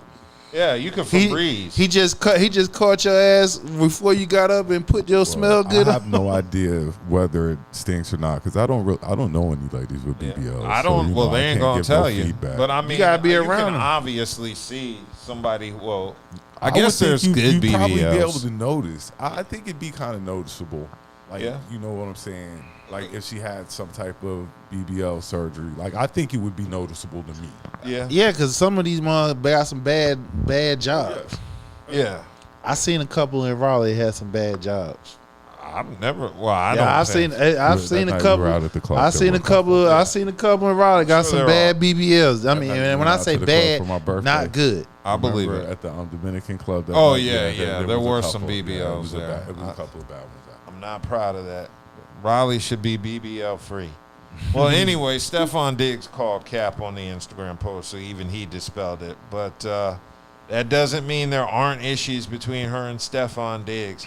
I didn't know Steffan Diggs was from around my way in Maryland. He's from Gaithersburg, Maryland. So I didn't know that until he started dating Cardi. And I don't know how I should feel about that because on one hand he's got Cardi, but on the other hand I've heard he'll fuck anything, and his teammates they've talked to Steffan Diggs name a lot before. Like, don't trust him around your sister. So I've never known Gaithersburg niggas to be grimy, but you know I don't know every Gaithersburg niggas, so you know. But shout out to Steffan Diggs. He's still going strong. Look, are they still going strong? If she removed all of their posts from her? They just had a post of them working out the other night. Oh yeah, that's right. So she just did that to like make Offset jealous. Like I said, I don't know why people get so excited. Like, oh, she's getting ready to be single. Well, you do know. Remember now, once you reach that top tier, like entertainers, sports, politicians, stuff like that, where you got millions of followers. If you can create a fake beef and get more money. Look what damn 50 and damn Floyd did when they had a fake beef a couple years ago. They was getting money. True. 50 putting out T-shirts of the name, slogan and shit, making money like it ain't shit. So like I said, when you get up there, you can create fake beef, fake interest to where people going to start Google searching you, buying certain things, whatever the case may be that's attached to your name. Mm-hmm. Interesting. Well, let's go ahead and keep it moving because there was some good news in the world of black love. Donovan Mitchell proposed to Coco Jones in their engagement. Yeah, I wanted to make that a little side note because apparently Sierra and Russell Wilson had to let the world know that they had credit in the proposal. And it says, Russell wrote, Sierra and I are so happy for you, lovebirds. Thanks for allowing us to plan this with you. Lord, like, Sierra, sit your ass down. And Russell, don't be a big-ass simp, nigga. Damn. I'll be like, Russell, if you want some attention, perform on the Giants. Yeah, win the games on the fucking field in a couple more months. Don't sit here and do the shit with your wife knowing which is out of bounds. Y'all sit here trying to put people together. People get together if they want to get together. Damn. Yeah, so it was apparent on Club Shay Shay because I didn't mean to cut y'all. This would make it weird. You had to make an announcement that y'all had something to do with them getting engaged. Yeah. If y'all was really real, you wouldn't say shit. You know what I'm saying? Let them say it. Just let them say it. If they want to say it, it's just amongst y'all. But again, it goes back to what I just said. We had a negative part where somebody want negative shit to be somebody downfall to cause money, to create money. Now we got something positive. Here go Russell and Sierra doing what they doing. So again, I did that. Oh, let me see what they're doing. Oh, she's doing this. Let me get that. She helped these people get together. Shit like that. You got people who do shit like that. Yeah, and I saw a recent post like while we were waiting on the podcast to start where Russell Wilson and Sierra put a post out, like, if you're in the NBA and you don't have kids and you're looking for a girl, Sierra has an R&B. So now they trying to play matchmaker for rich niggas. So I don't know how that's going to work. So I saw down my timeline that Clay and Meg are. Oh yeah, Clay and Meg. Clay Thompson and Meg Thee Stallion are together. She went on from Tory Craig. Lord. Yeah, after getting shot by Come Tory on, Lanez. Clay, man. Now she's done with Tories and she's Come moving on, to Clay. You gonna she stay with a shooter, Nick. So yeah, this ain't nothing new. Tory was no shooter though, so that's the whole thing. Congrats to them, more Black love. Yeah, that's for however long. Hey man, that's we ain't gonna last. put that pressure on them people, man. They together, because everybody wants to say, "Oh, nah, they went public, so they wanted everybody to know." Damn, y'all could have just kept that shit together, y'all together, and just gone out. And people say, "Oh, they out, they hanging out." Charles said he's not going to say her name, but Russell Wilson and his wife are ruining my 2025. I kind of get where he's coming from in that regards, because they are everywhere and they seem like they are doing too much. Right, she ain't making no music, and he barely in the league. Yeah, that's all right. He getting ready to be gone in what, a week? 2 weeks. It's time for training camp. I thought training camp already started. Yeah, well, today camp ain't started yet. They get ready to be in there in a minute though. Well, yeah. Well, it's time to get excited about the NFL. Yes, sir. Okay, I wanted to bring up the point of black love, so we could get into black divorce, because LiAngelo Ball decided to file a divorce from his wife Rashida Nicole. He said he was going to swerve and hit that corner. Whoa. And so he filed for divorce just days after she announced she was pregnant with the couple's child. Now, didn't he do that with the other girl where he left her at? Yeah. So he's like, man, I ain't dating no woman with kids. He's and a hit it and quit it guy. That's his MO, it seems like. So he filed for the divorce in SoCal on July 3rd. He just got married because he ain't want to be known as fucking sitting around here fucking. Yeah, so he well, and then his rap career possibly might be about to pop off. Fizzle out. Shit, he on the XSL freshman thing. It might be about to pop off. So he was like, "Look, I might be ready to get popular again. I don't even know how. I might need to get back in the these streets." I'm ashamed of XXL for putting him on as a freshman. Like, well, they gotta do it. Why? He only had one song that was all right. That was how many of them other niggas ain't got but one song? Oh no, all them other niggas that's on the XL, they got mixtapes and shit. So they got a miniature catalog already. That nigga don't. I've been unimpressed with XXL freshman since 2016. Nigga, I ain't been impressed with that shit in well over a decade. Cause it don't mean nothing. J. Cole's class, that was an impressive class, and I believe the class after his possibly was Freddie Gibbs and them, maybe. I can't remember, but those were the last two classes. I think I was like, okay, I can see what we doing here. Okay, so it looks like Damn, you ain't like last year's damn. Who was in last year's? You had Big Ass the Plug. You had Mexican OT. Yeah, they. We don't listen to. I listen to them. I listen to Big Ass Plug and Mexican OT. We know you the one who put us on Big Ass Plug. Exactly. We ain't know who and Mexican OT. And Big Ass Plug. Isn't he a Trump supporter? And Boss Man D-Lo. Boss Man D-Lo too. Yeah, I be putting y'all down. Putting us on the Trump supporting rappers and getting the down low niggas. Okay, that last class, but this one here. I didn't even see this shit. I didn't even look at it. I probably don't even know. I look at it, I'd be like, how many names up here do I know? And I probably know. You know what was crazy? Even before I heard, I heard Big S and them before they put them on a double XL freshman. So I take that back. So the ones that's up here this year, I don't even know. I have to go up there and check. I knew one, and then sometimes you can't even say the name because the name's so weird. Like they be, I don't know where they be in some of their rap names from nowadays. And I don't even know if half these niggas on the cover rap, because they get the chance to hop on the BET freestyle, and the last one was just embarrassing. Just sound horrible. I'm just like, how do these niggas get into the industry? How are they able to get on TV? Some of those rappers were just god awful. So, yeah, it is confirmed. It looks like his previous ex-wife for LiAngelo said he did the same thing, where he actually left her while she gave birth to the second child. For So the girl he's with now. ladies, he has that's a track record right there. Yeah. So he done did it once, and Look, now he he done don't did even- it twice. He don't even stick around for the baby to No, get he it. don't exactly. He don't even stick around for the baby to get it. Which is wild because you know why? Your daddy been in your life your whole entire Well, life. I'm not going to say he not in the kid's life. I don't know, but Okay, to well, just split before the child born. Like, your that's daddy crazy. married. Well, of course you got money and fame because your daddy did it. But so that gives you leverage to dip out whenever the fuck you want to. But still, Yeah, but you had a positive foundation that you had parents. Yeah, but you also have to look at the women he's dating. These are influencers on IG, so these are pretty much loose women.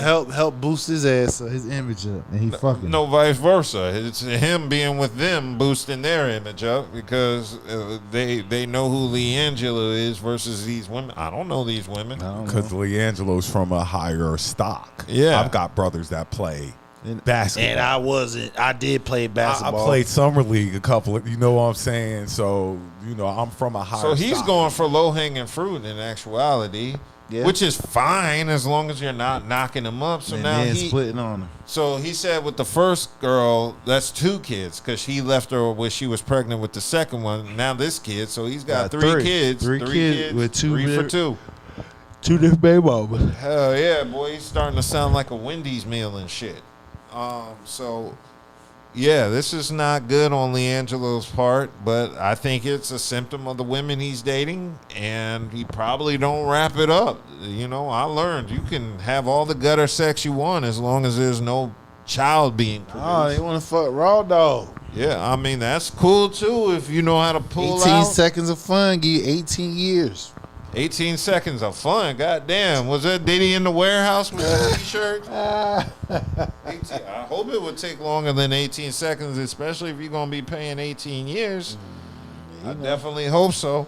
But in addition to that, there was also a second divorce, and that's going to Dwight Howard and his wife, because Dwight Howard's wife wants Dwight Howard's she wants his assets. What's her name? Half. Amy Luciana, which such a very Italian name for a black girl. Right, and she a failed rapper. I heard. Oh shit! You wasn't with me shooting in the gym. She was only with him for 6 months. You wasn't with me shooting in the gym. She was with him for 6 months talking about she want half. You ain't see none of this NBA money I made, and now you come into my life and think nah, girl, get on. Separated after only 6 months of marriage. That shit. Yeah, Luciana responded to the rumors that she's seeking a 50-50 split. With such a private moment like marriage ending, I really do want to keep a lot of things private, but it's hard to watch this narrative spreading quickly on me. I, to this day, have never asked him for a single dollar, not 30 cents. Before we married, I asked to sign a prenup. I texted right to him. I told him I want to sign a prenup because I believe what you work for is yours, and I'm not the type of woman to take what's not mine. I mentioned a prenup first. He declined. Oh, then it's his fault. And if she get money, then No, so he didn't. No. So this is where. Hold on, wait. This is where I call cap on that shit. I do too. Because if you sit here saying you went all this length for him to sign a prenup and he didn't sign it, why you gonna wait? You want to divorce him 6 months later and you want half. Why his wouldn't assets? he go into it without a prenup anyway, though? I get what you're saying. Like, why would you No, go? He didn't. He said he didn't want one at first, but she said she insisted. But as a that's as far as what who she said. Yeah. Who has a nice little bank account? Why would you get married and not have some type of prenup set up? Not knowing that, and not saying that she out for your money, but just to be cautious on your back. Man, listen, if I have any type of assets to me, a prenup is automatic. Yeah, that's you a is not guarantee. if you ain't helped me build this shit up, you is not getting none of that shit. So and if he vice didn't versa. sign a prenup, I can't Even feel if, sorry for even him. if he did, it's clear as day. 6 months, and you talking about you want half his assets, bitch. You wasn't even there when he first dunked the damn ball. Yeah, so it's also saying, in addition to this, she denied she wants Howard's assets. Of course, she said some women marry for love, which is what she claims, lying. Right. Yeah, and it also says, here's the trick. Although she originally reportedly requested alimony, and that she reportedly requested that, and Luciana asked that her and Howard's assets and property be equally divided. So It sounds like you asked for money.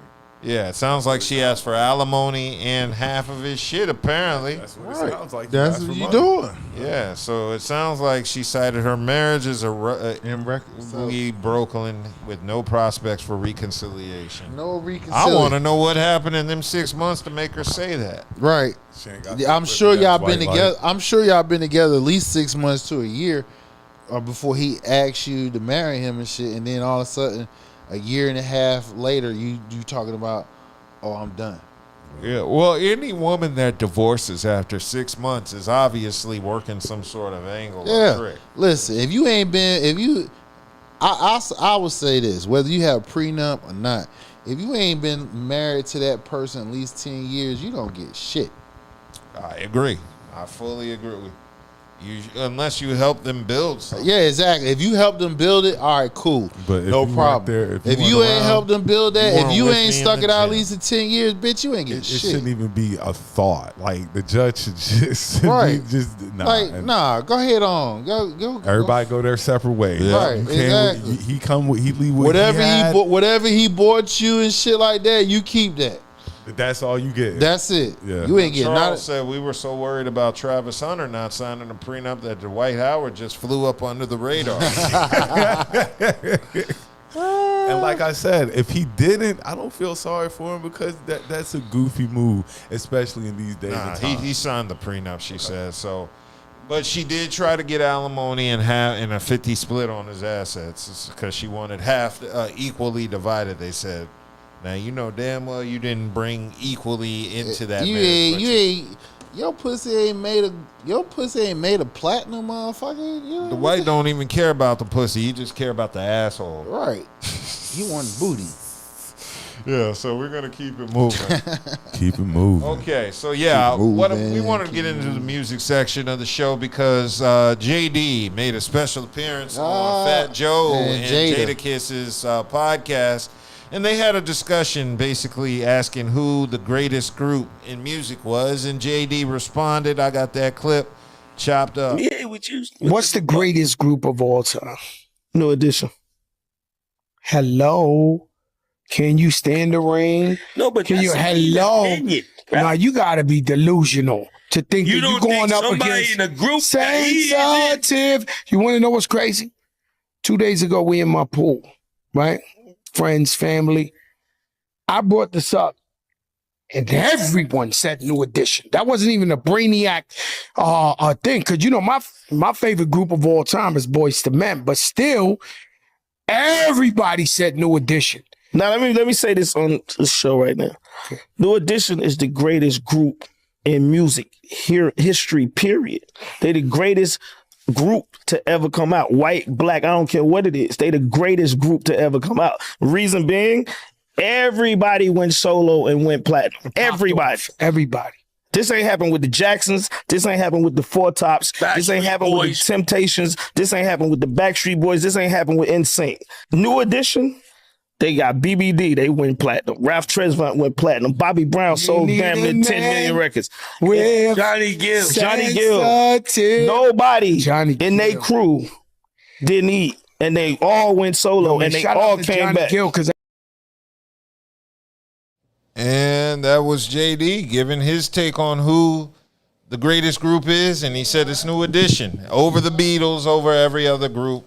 And I like to always say that the greatest boy band is the Jackson 5. Well, they're the first boy band. They're the greatest boy band, and I believe New Edition is the greatest R&B group. That's just how I feel. Out of everybody. It doesn't matter whether it's pop.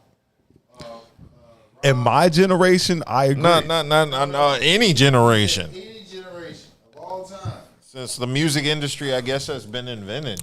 I mean, for their success, like group success, yeah. Yeah, in terms of success, yeah. They're the only group that ever broke up.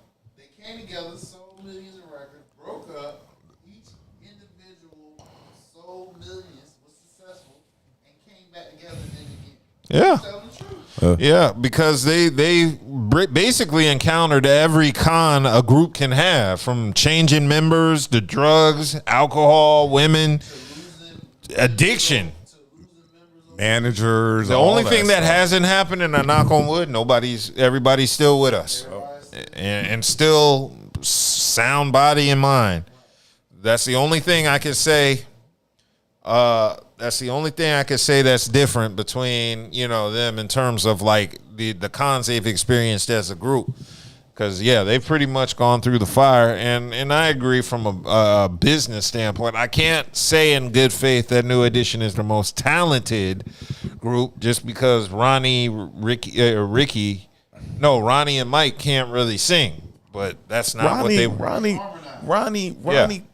Ronnie can hold a note. I'm not going to do Ronnie like that. Ronnie can hold a note. Not compared to the other four. You said who?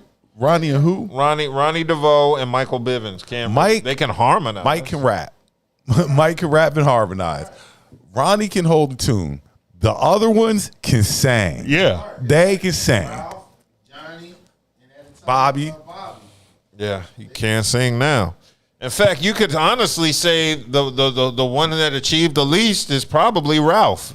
And he was supposed to achieve the most out of everybody, but Why you say he achieved least? because he gave up a lot of opportunities to stay with the group and for his homeboys. I ain't say he wasn't noble for doing it, but he had plenty of opportunities to start a solo career. If he did what Bobby did, I think he would have been more successful with his solo career if he took it in stride like Bobby did and left the group. They both did. Him and Bobby did the same thing. They only came out with one album. Bobby had way more than one. Bobby had a couple albums. Okay, Bobby had a couple. We know about one. No, Bobby had a couple. He had. No, what I'm saying is, when everybody talk about Bobby, they talk about My Prerogative, his first album. Don't be cruel. Oh, Don't Be Cruel Don't be cruel. That's the one. Because his first album flopped. Right, that's what I'm saying. So that's what they and Rouse Travis. What's his album? Because there ain't no album. Yes, Rouse Travis did. I had that. No, I'm saying he dropped an Ralph album, Tresvant, but we don't know it. his album- it doesn't resonate. Only song that Ralph got is Sensitivity. Yeah. That's it. That's the That's only it. song Ralph got. I had the whole cassette. I had the whole. The And only only you know the song. The only song Ralph has is Sensitivity. Rated R up there. All us. If you a New Edition fan and Ralph Travis, I had his. One I had his. Ralph only has one song. He has a bunch of New Edition songs, but Ralph got one Ralph song. That shit went platinum, dog. That album went platinum that I'm talking about. I believe it. It went platinum. He had more. Well, I can verify when I edit it. One song, but it's at least about 5 or 6 of them. I just gave you 2. I said Rated R was in there. And can't sing it. Oh, okay. Tip, sing it. If you know it, sing it. Oh no, I'm not singing it. I don't sing. Hum it. Because I don't believe Sensitivity. Everybody else has multiple songs. He got multiple songs. Bobby got multiple songs. BBD got Is multiple your mic songs. on? Because Buddha's saying he can't hear your mic. Alpha Dog. Can't hear me. Oh, that's what Buddha said in the chat. I'm looking at it. I'm seeing it on the meter. Yeah, Can't hear him. Yeah, so I mean, y'all watching it live? Make sure the other mic's on there too, though. Yeah, make sure the other mic is. I can tell. Go find the other mic. I can let y'all do the Ralph. What y'all says? We were saying, see the other mic. Oh yeah, Charles said, I can't let y'all do that to Ralph. He had to do what he. Oh, do what I gotta do. That's another one, nigga. Come on, don't play. Thank you, Charles. Thank you, Charles. I told you I had it because I just couldn't remember. You weren't doing him no favors. I couldn't. I said Rated R. Rated R was one. Do what I gotta do. I forgot about that. He got. Listen, I was about to go and look it up until you said you couldn't hear me on the mic. Because I know I told you I had a cassette. I played that sorry, shit. Ralph. I didn't mean to play you. That came out? That came out like 94. It might have. That was 94. It was my junior year in high school. I didn't mean to play you like that. Yeah, don't play my man. I'm sorry. I apologize. Yeah, so Ralph got 2 hits. He got more than 2 hits, man. Don't do that. Okay, we might be reaching that. Charles, to let you. No, ain't nobody. Look, man, hold on. I'm about to go and look this shit up, man, because you trying to play my man Ralph, man. Hold up. I like Ralph. I know that, but you try to make it seem like Ralph Travis. He got more hits. I'm gonna find. Roll up. Hold on. How many hits does Ralph? Because I remember Sensitivity. That's the one that we just that Charles said. I don't want to. I got to do what I got to do. Okay, I got to check that one. And you remember that one? I probably do if I hear it. But Ralph Tresvant's. Okay. It's a ballad. Yeah, but I mean, I don't remember his solo catalog like that except for Sensitivity, because that joint was a banger. I ain't gonna hate. It was. Sensitivity was dope. But what's the name you just said? What? Do what I gotta do. Do what I gotta do. Okay. Well, okay, now we got two hits compared to Bobby's 5, 6, 7. And BBD got like 3 or 4. Yeah. And who else was Johnny Gill? Johnny got 3 or 4. Johnny had hits before New Edition. So. Rub You the Right Way. There you go.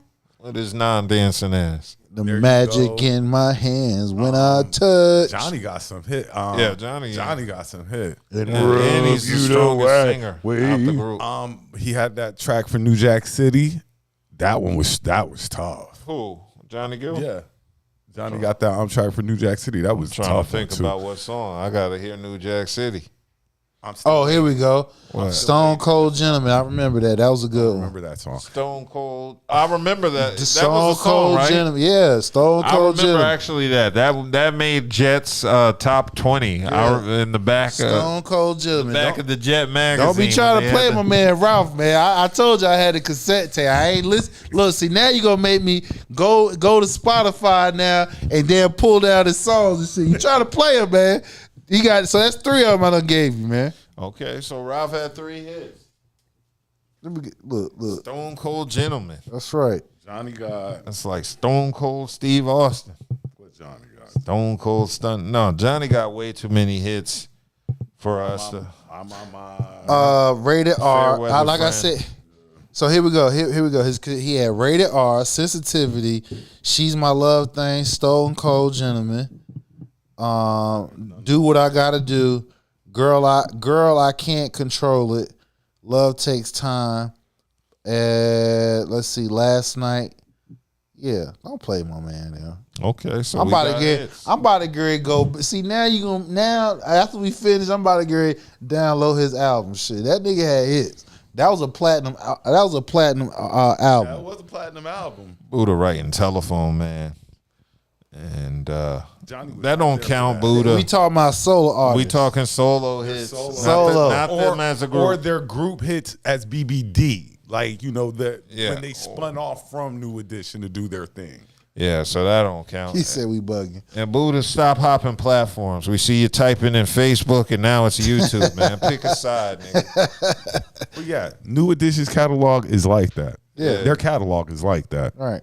And then you take all of the members and put all... And break them up. When they break them up, it's extensive. Yeah. Cool. So, yeah, I can agree with JD what he said. Cool. He's right. I fully agree. Okay, I wanted to move on because some new music came out this week. The Clipse, yes, Let sir. God Sort Them Out. Have y'all all heard the album? Yes. Okay, I'm going to say it is probably so far the hip-hop album of the year. That's right. I give it 5 mics, nigga. The only disappointing thing from the album for me personally was Stove God didn't have a verse. He just I was did going to say Pharrell singing, but that... What?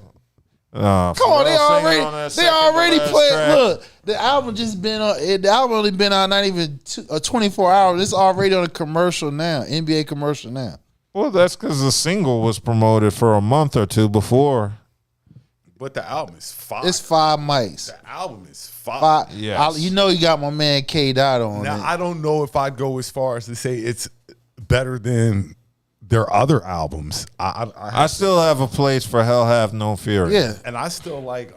That's the first one. No, that's the second one. I like the first. Well, album. the only reason why this would make it special because you talking about compared to one we just talked. That's 20 years. That's over 20 years ago. You feel what I'm saying? So for them to come out in a new quote unquote new generation and still put out an album hot. like that, yeah, man. And what else it gives me faith in is that quit putting ageism on rappers. Yeah. That's the first. If you can put Malice out music is in his 50s. Right. And Malice was burning the album up.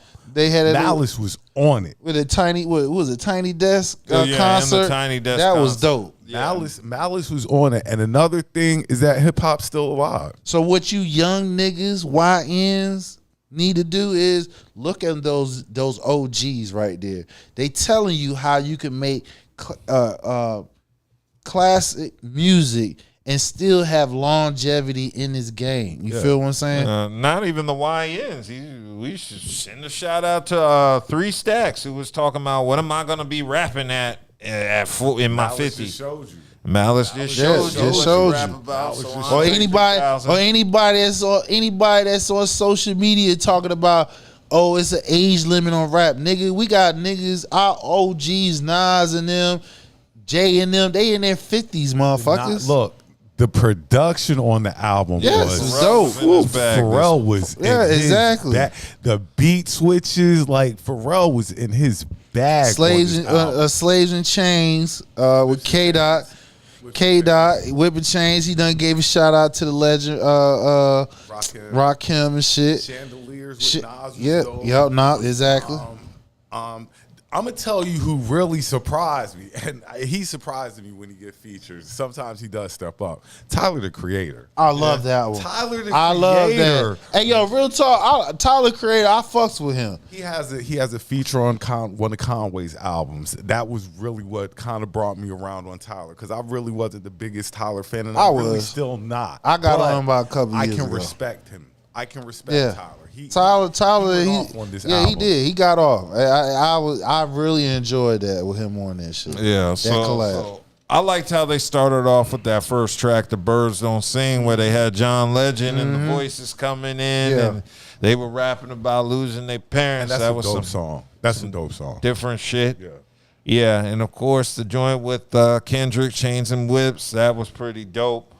The one that with Tyler, the Creator, and Pusha T was POV. Yep, that was dope. Yeah, that was super dope. So Be It with Pusha T and That's Malice. why I think about it. Ace Trumpet, their first single, is kind of the mid track on the album. Shit, All Things Considered with Clipse and The Dream and Pharrell. That one was dope. Ace Trumpet was the mid track of the album. Like, Ace Trumpet is like, it's a great song, but the rest of the songs I think are better than it. Sounds better in the mix of the album as opposed to a single, because I liked Ace Trumpet's hearing it in context with the rest of the album, but by a single on its own, it didn't stand out that good to me.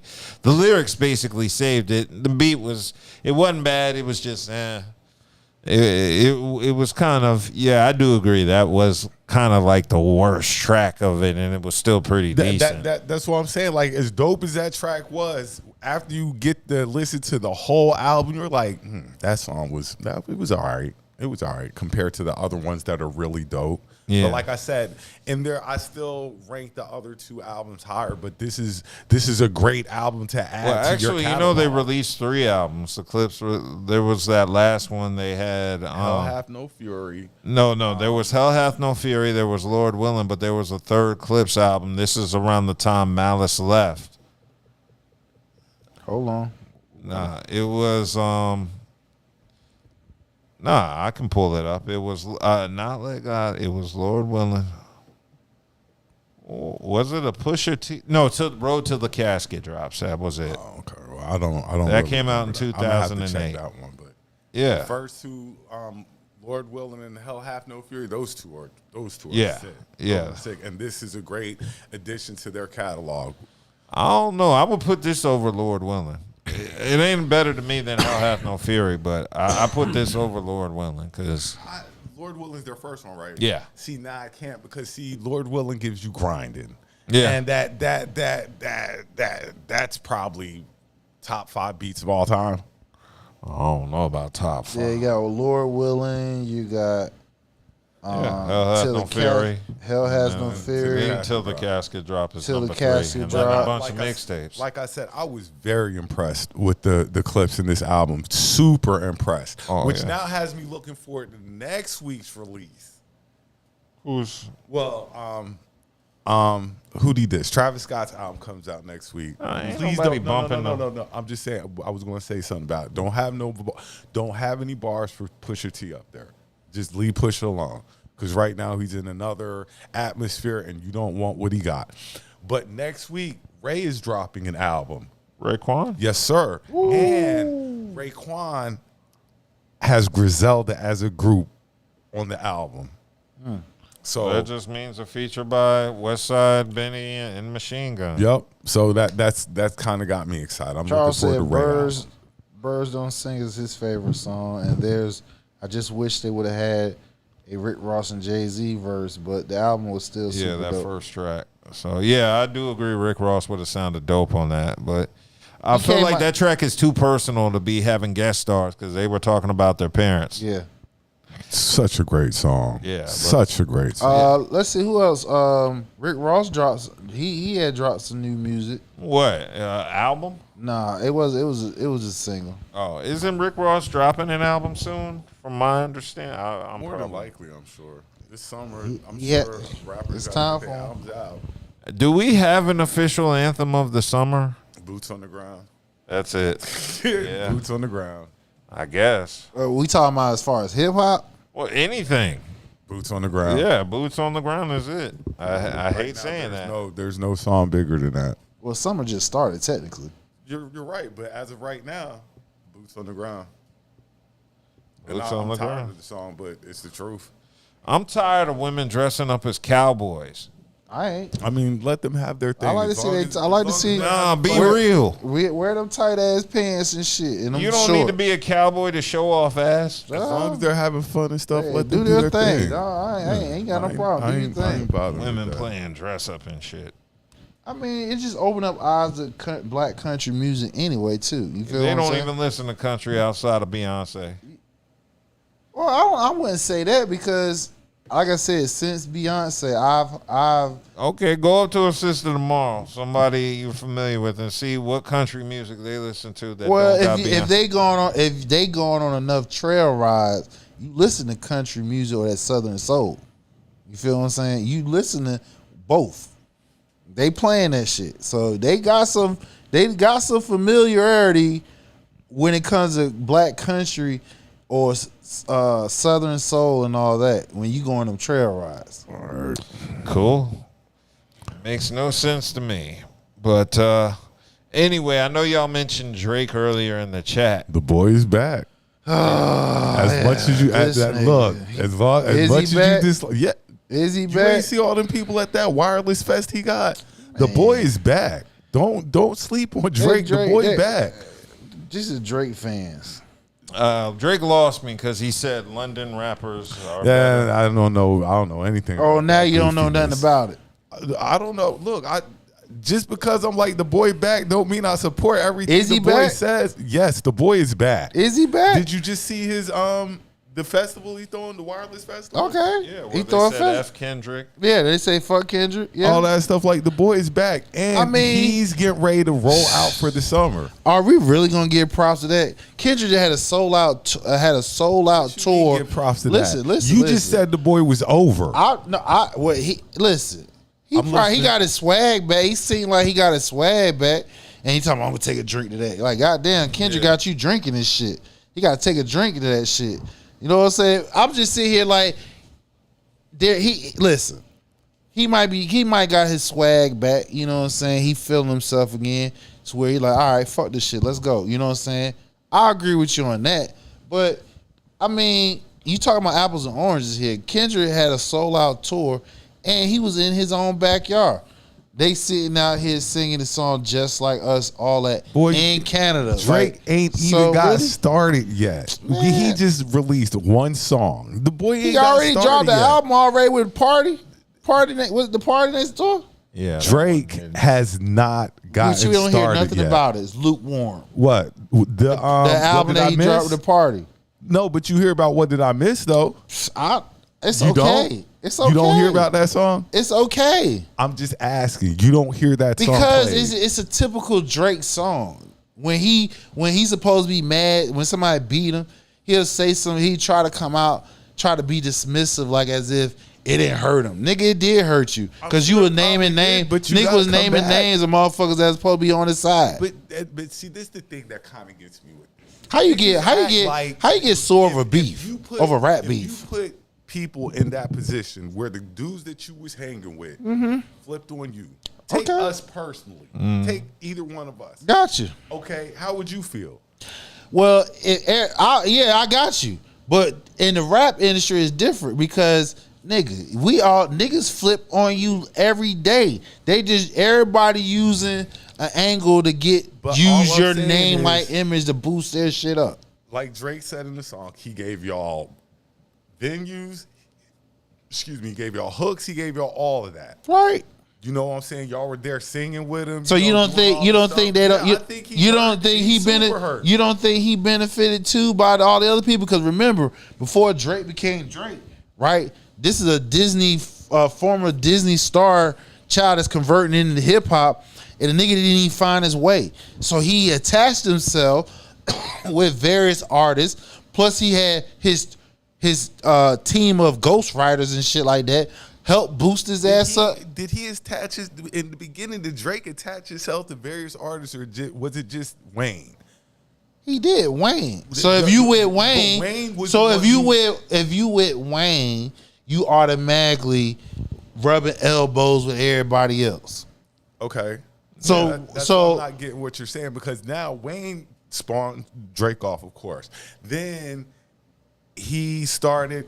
Because one of the things I always say that I kind of don't understand is Rick Ross. How Rick Ross jumped to the beef, and when I listen to some of your songs, there's a lot of Drake on them. A lot of Drake. You're biting. Okay, but Rick, we ain't gonna front on Rick like when he first came on the scene. This nigga ain't had a platinum album when he first dropped. I'm not going to. Okay, then it was no Drake on that. I'm just saying it was no Drake on that. You were a benefit of a lot of Drake. I believe Drake benefited off of Rick too. Rick Ross ain't no slouch ass rapper now. Didn't say he was. Okay, then so I believe that's an even trade off. I believe Drake, if he attached himself to any worthy name hip hop artist just like him, that's an even trade off. The nigga was talking about motherfuckers who was in sports, like LeBron. He would call a nigga's name that's not even in the rap game. They're professional sports. That's how hurt the nigga was. Like nigga too. Like nigga, this a rap beef. Okay, but this is worse. Loyalty is over everything. Because niggas dancing to some music. Loyalty over everything. Loyalty over everything. I can still fuck with you, but the nigga dropped some hot ass shit, nigga, and it got me like, oh, it can be hot, and you can dance to it in your house. Okay, fine. But they was not. Listen, they was at K Dot's. They was at his fucking concert. You're right. So he got mad over that. They wasn't in their house. Oh, you should have been at your house. How the fuck he should have been at that? He had it. K Dot invited them. Come on. K Dot invited all the people that was supposed to be Drake consider was close to him. Hey, y'all come to my concert for free. If you're beefing with somebody, y'all fall out and they invite me, Dub, Buddha, and all them, and we out there hanging out and stuff like that, you're not going to feel some type of way? Of course I would. Because I'm going. But so that's I get what you're saying. But we talking about you sore because niggas was like the song that was better than yours. Come on. And it's not like y'all niggas is beefing over some pussy, over some money. Y'all beefing, you beefing with them because they like the song.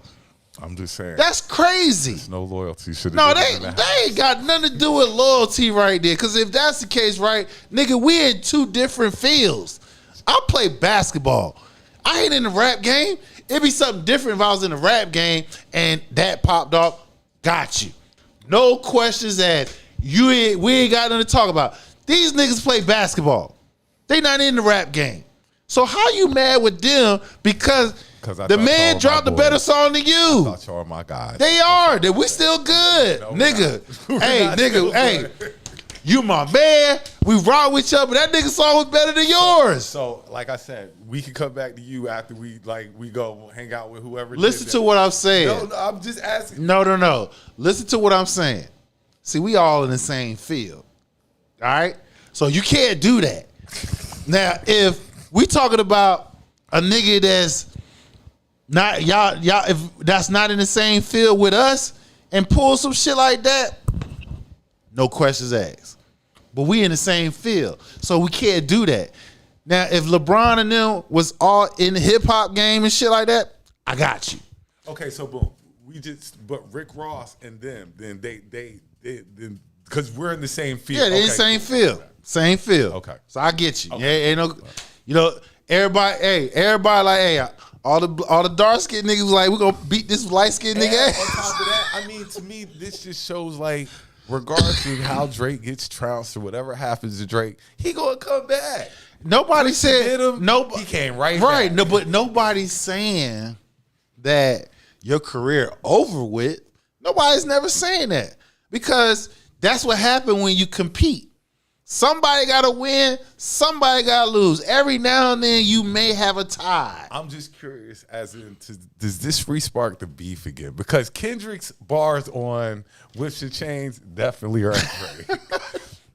Did you listen to Kendrick bars? Yeah. They're definitely at Drake. I mean, they're definitely. But haven't Drake been on? Well, I got you. But have Drake been since? No, Drake threw something that Kendrick right first since but on this new track, I got you. So he coming back at him again. I'm just saying they both do. He ain't learned. Hey, he ain't learned.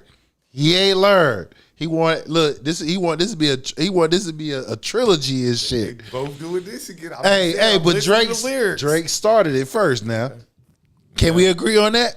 Drake started it. I'm just saying. I'm just listening. Can we agree on that? Drake started it. I'm listening to what songs I are feel out what right you saying. now, and they're both like. But before then, when he was with the Party Next Door, that album, he was throwing shots there. When he was over there in Japan, throwing shots there. That's where we're back at again. Okay, this so back to all right, again, I'm all for it. But don't get mad and then you want to get lawsuits involved. You want to sue niggas and shit. That's the part. That's some lame ass shit. That's why I said that's the reason why K-Dot wins and everything he said magnified. He's culture vulture. Cause nigga, don't nobody sue nobody cause you lost over a fucking rap beef. That's what lost me, but. It's a butt now. Drake coming back. It's a butt now. And he might be stronger than he got an asterisk just because he did that. He's the first hip hop artist to do that bullshit. Drake might be stronger than what he was before. I don't think so because he coming back for K-Dot. I think K-Dot he got something in the bag for this nigga, yo. I'm telling you, he got something in the bag for the nigga, bro. Y'all better chill out. You picking it up though, right? Yeah. On another note, I thought it was a little whack that Drake went out and got the LeBron tattoo on his arm covered up with Shane Gilgeous Alexander. Yeah, tattoo. He just needed another nigga's name on his arm. Like, why would I put another nigga name on me? Like, you rocking with a chick and you get rid of her, I can't have this chick. I got you, but I'm not tatting a nigga name on my body. Yeah. If it ain't my fucking name, talking about niggas who tat other niggas' whole faces on their body. All these rappers have different people's faces. I don't do no lame, man. I'm not tatting another motherfucker on me. If it ain't my bloodline that's on me, I ain't tatting another nigga on me. Rappers' tattoos. Wayne got a bunch of dudes on him and stuff like that. Like that shit weird as hell. Weird as hell. I'm a brand myself with another nigga. Like, what the fuck?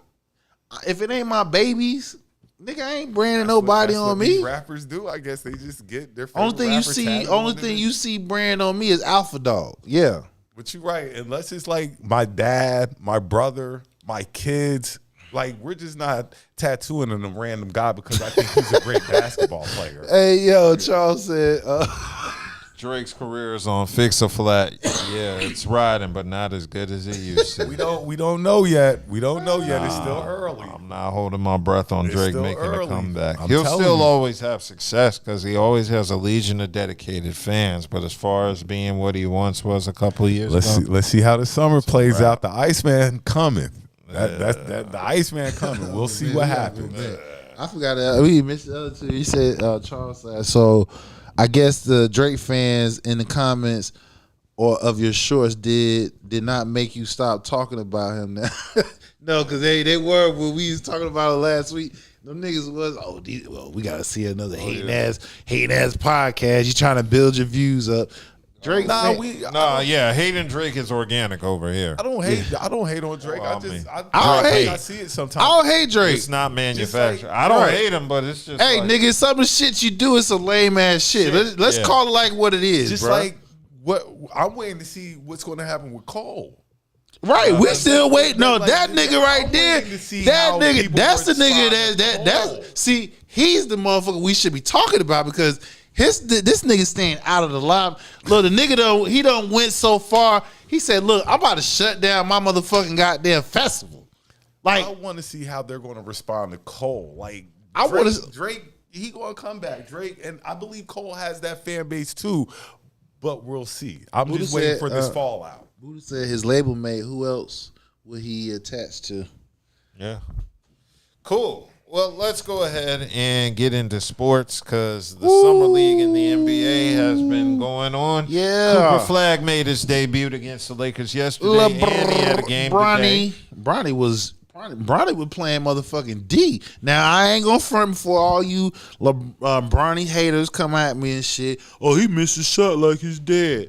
Nigga, everybody misses game-winning shots and shit. So let's just leave that alone. See Bron on he put the lockdown on damn Cooper Flag though. I see Bron on the pace that he's supposed to be on. Remember, this boy was hurt 2 years ago. Right, he had a heart problem. He had a heart attack. Still on the pace he's supposed to be on. I believe Bronny is an NBA player. I don't know if he's an NBA starter, but I do believe he definitely belongs in the NBA. I believe he's a starter. Well, more importantly, Cooper Flag went 5 for 21 against Bronny and the Lakers for only 10 points, calling it his worst game of his career. However, today it looks like he came back against San Antonio, but the Spurs won 76-69. Hey. But Cooper Flag finished with 31 points, 4 rebounds, and shot 10 of 20 from the field and 3 of 8 from 20 behind shots the arc. though. But this is the thing that you're missing though.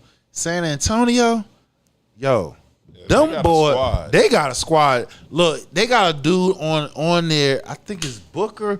Look him up. This nigga, he's going to be on the team. This nigga, look, he blocked the alley-oop. I'm going to tell y'all what. That Texas Triangle trip that teams have to go on, whew, boy, they got to play Houston. That Texas Triangle trip going to be Houston, San Antonio, and Dallas. Yeah, they all championship contenders. Yeah. Well, I don't know about we got to see. No, San Antonio, they're definitely playoff. But if hey, listen, they got a roster where they can be like, I can see them in a year or two, like, okay, it's not the same San Antonio you went in to play last year, that's for sure. Oh no, Wemby's going to be there. No, because listen, they got outside of Wemby and Fox, motherfucking Is it Vassell? Yeah, you got Steven Castle, rookie of the year. Then you got Dalen Harper coming in. Then that boy Booker, I think his name is Booker. He's on they got a mob. San Antonio is like OKC for real. Yeah, so that's going to be a squad. In addition to that, who are some other teams you were looking for? Ace Bailey played. Yeah. He played okay. Oh, yeah, he played? I thought he was injured. My boy Philly picked up Edgecombe. Yeah, that boy's a baller. Yeah, he's going to be all right. Yeah, so that was a little crazy to see. I'm getting into Summer League, of course, trying to see who's going to stand out. I'm going to be there next year. I'm very disappointed. I was supposed to be the Wizards there this got year. ran. Boy, they got ran yesterday. And Who? But they're summer. Yeah, I know it's summer league. So Yeah, summer league is just to find all the vets you got on the Wizards. Right. They ain't coming out in summer league. Listen, you trying to find depth right now, so you're gonna try to find people who can be on the bench and shit, just in case a starter or two go down, they can come in, fill in until who you send to the G League, stuff right. like that. You know what I'm saying? So you got to build. Look, the NBA. This is what I was just saying. People was like the small market. Yo, this around. It's no more super teams because the fact of the matter is they want parity. They want it to where every team in the league has an opportunity to win the chip. And the way you're gonna have to do it is you're gonna have to build it up through drafting and making sure free agency is a balancing act. It's no more trading, getting a super team, and when you get that super team, they got that tier tax bracket where you can pay millions of dollars, whereas only teams that's in championship mode willing to do. Like what did OKC do? They signed Chet Williams, motherfucker, even got their SGA. All of them got supermax contracts. Mm-hmm. Yeah, so I'm looking forward to the season, but Summer League will have to hold us over. In addition to that, it was also noted that Chris Paul said this is going to be his last season. Yeah, I got that. So how much longer do you intend to play? At the most, a year. You know, I just finished my 20th season, which is a blessing in itself. Mm-hmm. Yeah, I've been in the NBA for more than half of my life, you know, which is a blessing, but it's definitely these years you do not get back with your kids, with your family. I'm born and raised in North Carolina, so my granny, who watches every single game that I play every single night, those moments, I just don't get to see her and hug her along with all my uncles and aunts as much as I love to. And that was CP3, basically letting us know he's apparently going to be doing a tour, I guess a farewell tour. Right, because he want to be home. Yeah, but is he signed? No, he hasn't signed with a team yet. Oh, I know he's going to go after a championship team, and whichever team it is, he's coming off the bench unless somebody's injured or incompetent, which is not any of the championship contenders at the moment. Where do you rank CP3 all time? I can't put him above Magic. I can't say he's better than Isaiah. I can't say you can't put him above Jason Kidd. Championship. You can't put him above Stockton. Yes. No. Well, no. What? Yeah. Well, Stockton got records that can't be broken. Right. Like exactly. And the steals. Can't put him above Stockton. He's top 10, but he's like 10. Yeah, he's top 10. He's top 10, which isn't bad. No. That's a great accomplishment. Yeah, he's better than Bob Cousy. Oh, for sure.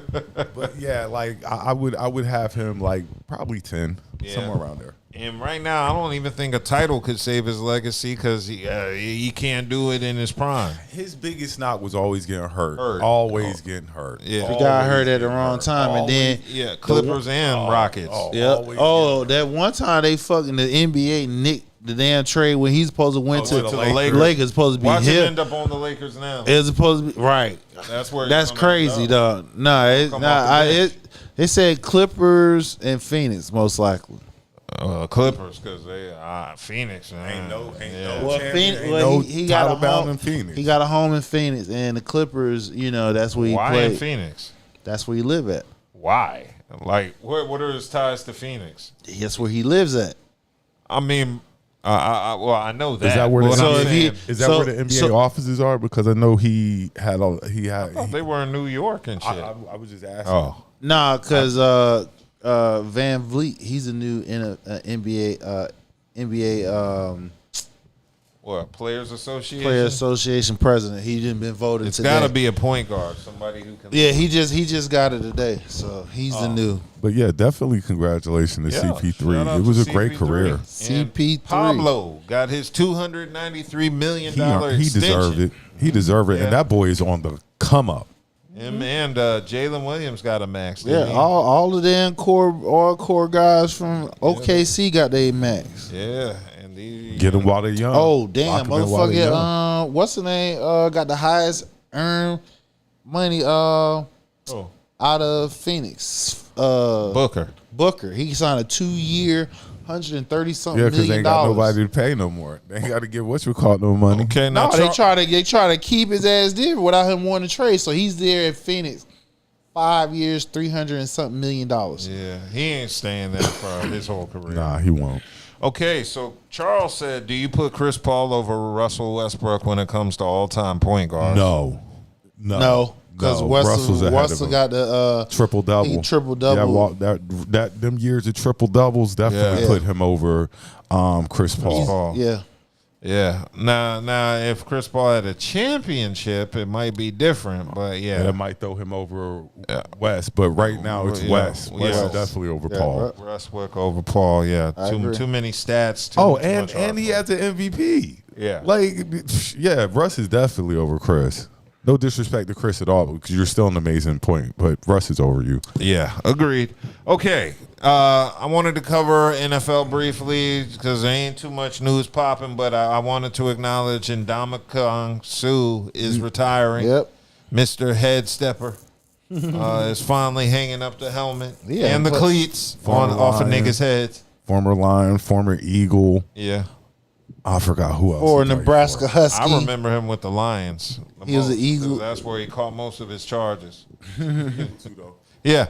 I mean, he was great on the line. Is he a Hall of Fame caliber though? Yeah, I think he win a ring? No. Yeah, with the Did he win with us? It's either y'all or the 49ers. He was with the 49ers? I think what team? He was with a team that won it. I would feel bad if he went with us and I don't Right. remember. That's a damn shame. You should immediately revoke and burn all your Eagles merchandise. The Rams. He won it with the Rams. So it was the Rams. It was the Rams. He was up there with Aaron Donald and them. He was a nose tackle and shit.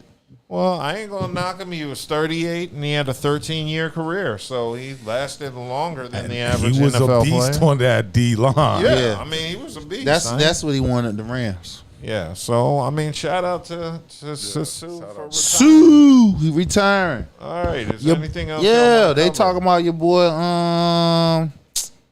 Travis Hunter.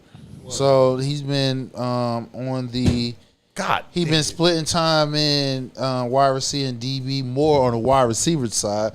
They feel like, but see, the problem is now it's like what they was talking about is teams planning on him depending on how Jacksonville deploys him, because 1 week he might just play wide receiver and little to no defensive back. Another week, depending on who they play, he might just play strictly defense and not.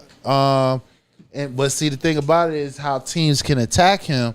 If he's going to be considered a quote unquote lockdown corner, then their offensive coordinators will have a wide receiver, somebody who's probably second, who's probably like third, fourth string wide receiver. Just have him run down the field, 100-yard sprint, tire him out. Shout out to a guy that's not mentioned a lot, even though he was the #1 pick, Cam Ward. Cam Ward.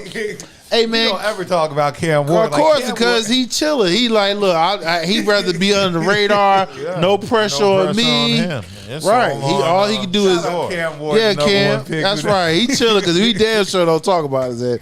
He had one of the most. Ain't nothing to talk about. We ain't expecting the team to be good. Right, but that's not the point. Even anytime a #1 quarterback came in the league, he's being talked about because #1, the team sucks. Is he in a QB battle with whatchamacallit? He ain't in a QB battle with nobody. He's got that. Is Levis still there? Yeah, he's still there. He got the bench. Okay. Just how when Will Levis brought his ass there and they did that shit to old boy that went to Green Bay. The black quarterback. Yeah. They did the same thing. So Will Levis knew what it was. Cam Ward, I just wanted to shout him out. The only #1 pick we never mentioned, like a quarterback, never mentioned because he's the quietest #1 pick in the league. Boy, ain't nobody saying shit, and he probably love it because, like I said, he just learning his shit. Travis Hunter, and talk about Shador. Talk about look, we got Dart. Look, did on top of that, look, Quentin Jenkins, rookie running back from the Browns. He get arrested in Florida for domestic violence. Shout out to your boy down in Dallas getting arrested last week. Who? Turpin. Yeah. He had a gun and some weed, man. Come on, man. That's just a normal Saturday night. Yeah, I'm like, God damn. You know what I'm saying? Blow up some shit. I want to give a shout out. Shout out to all the people who tuned in, like, share, subscribe, comment, all that good stuff. But I got one more thing. College just came out. Who getting it? You getting it? They say it's a copy and paste for last year. They're always copies and pastes. Like, there's a copy and paste. Look, we got the top five skills position teams. Guess who's number one? Oh, them stinking ass Eagles, because Saquon, AJ, and Devontae. Then number 2 is Detroit. Number 3 is the Rams. Then you have 49ers and Cincinnati Bengals. Top 5. Damn, they be giving Cincinnati a lot of credit. Look, so then we got for some of these ladies out here, you know what the first the first Birkin bag costs? The first one ever made. You know how much that bitch went for on auction this past week? How much? $8.2 million. The first Birkin bag, the original one, went for $8.2 million. Look how much. Who gonna pay?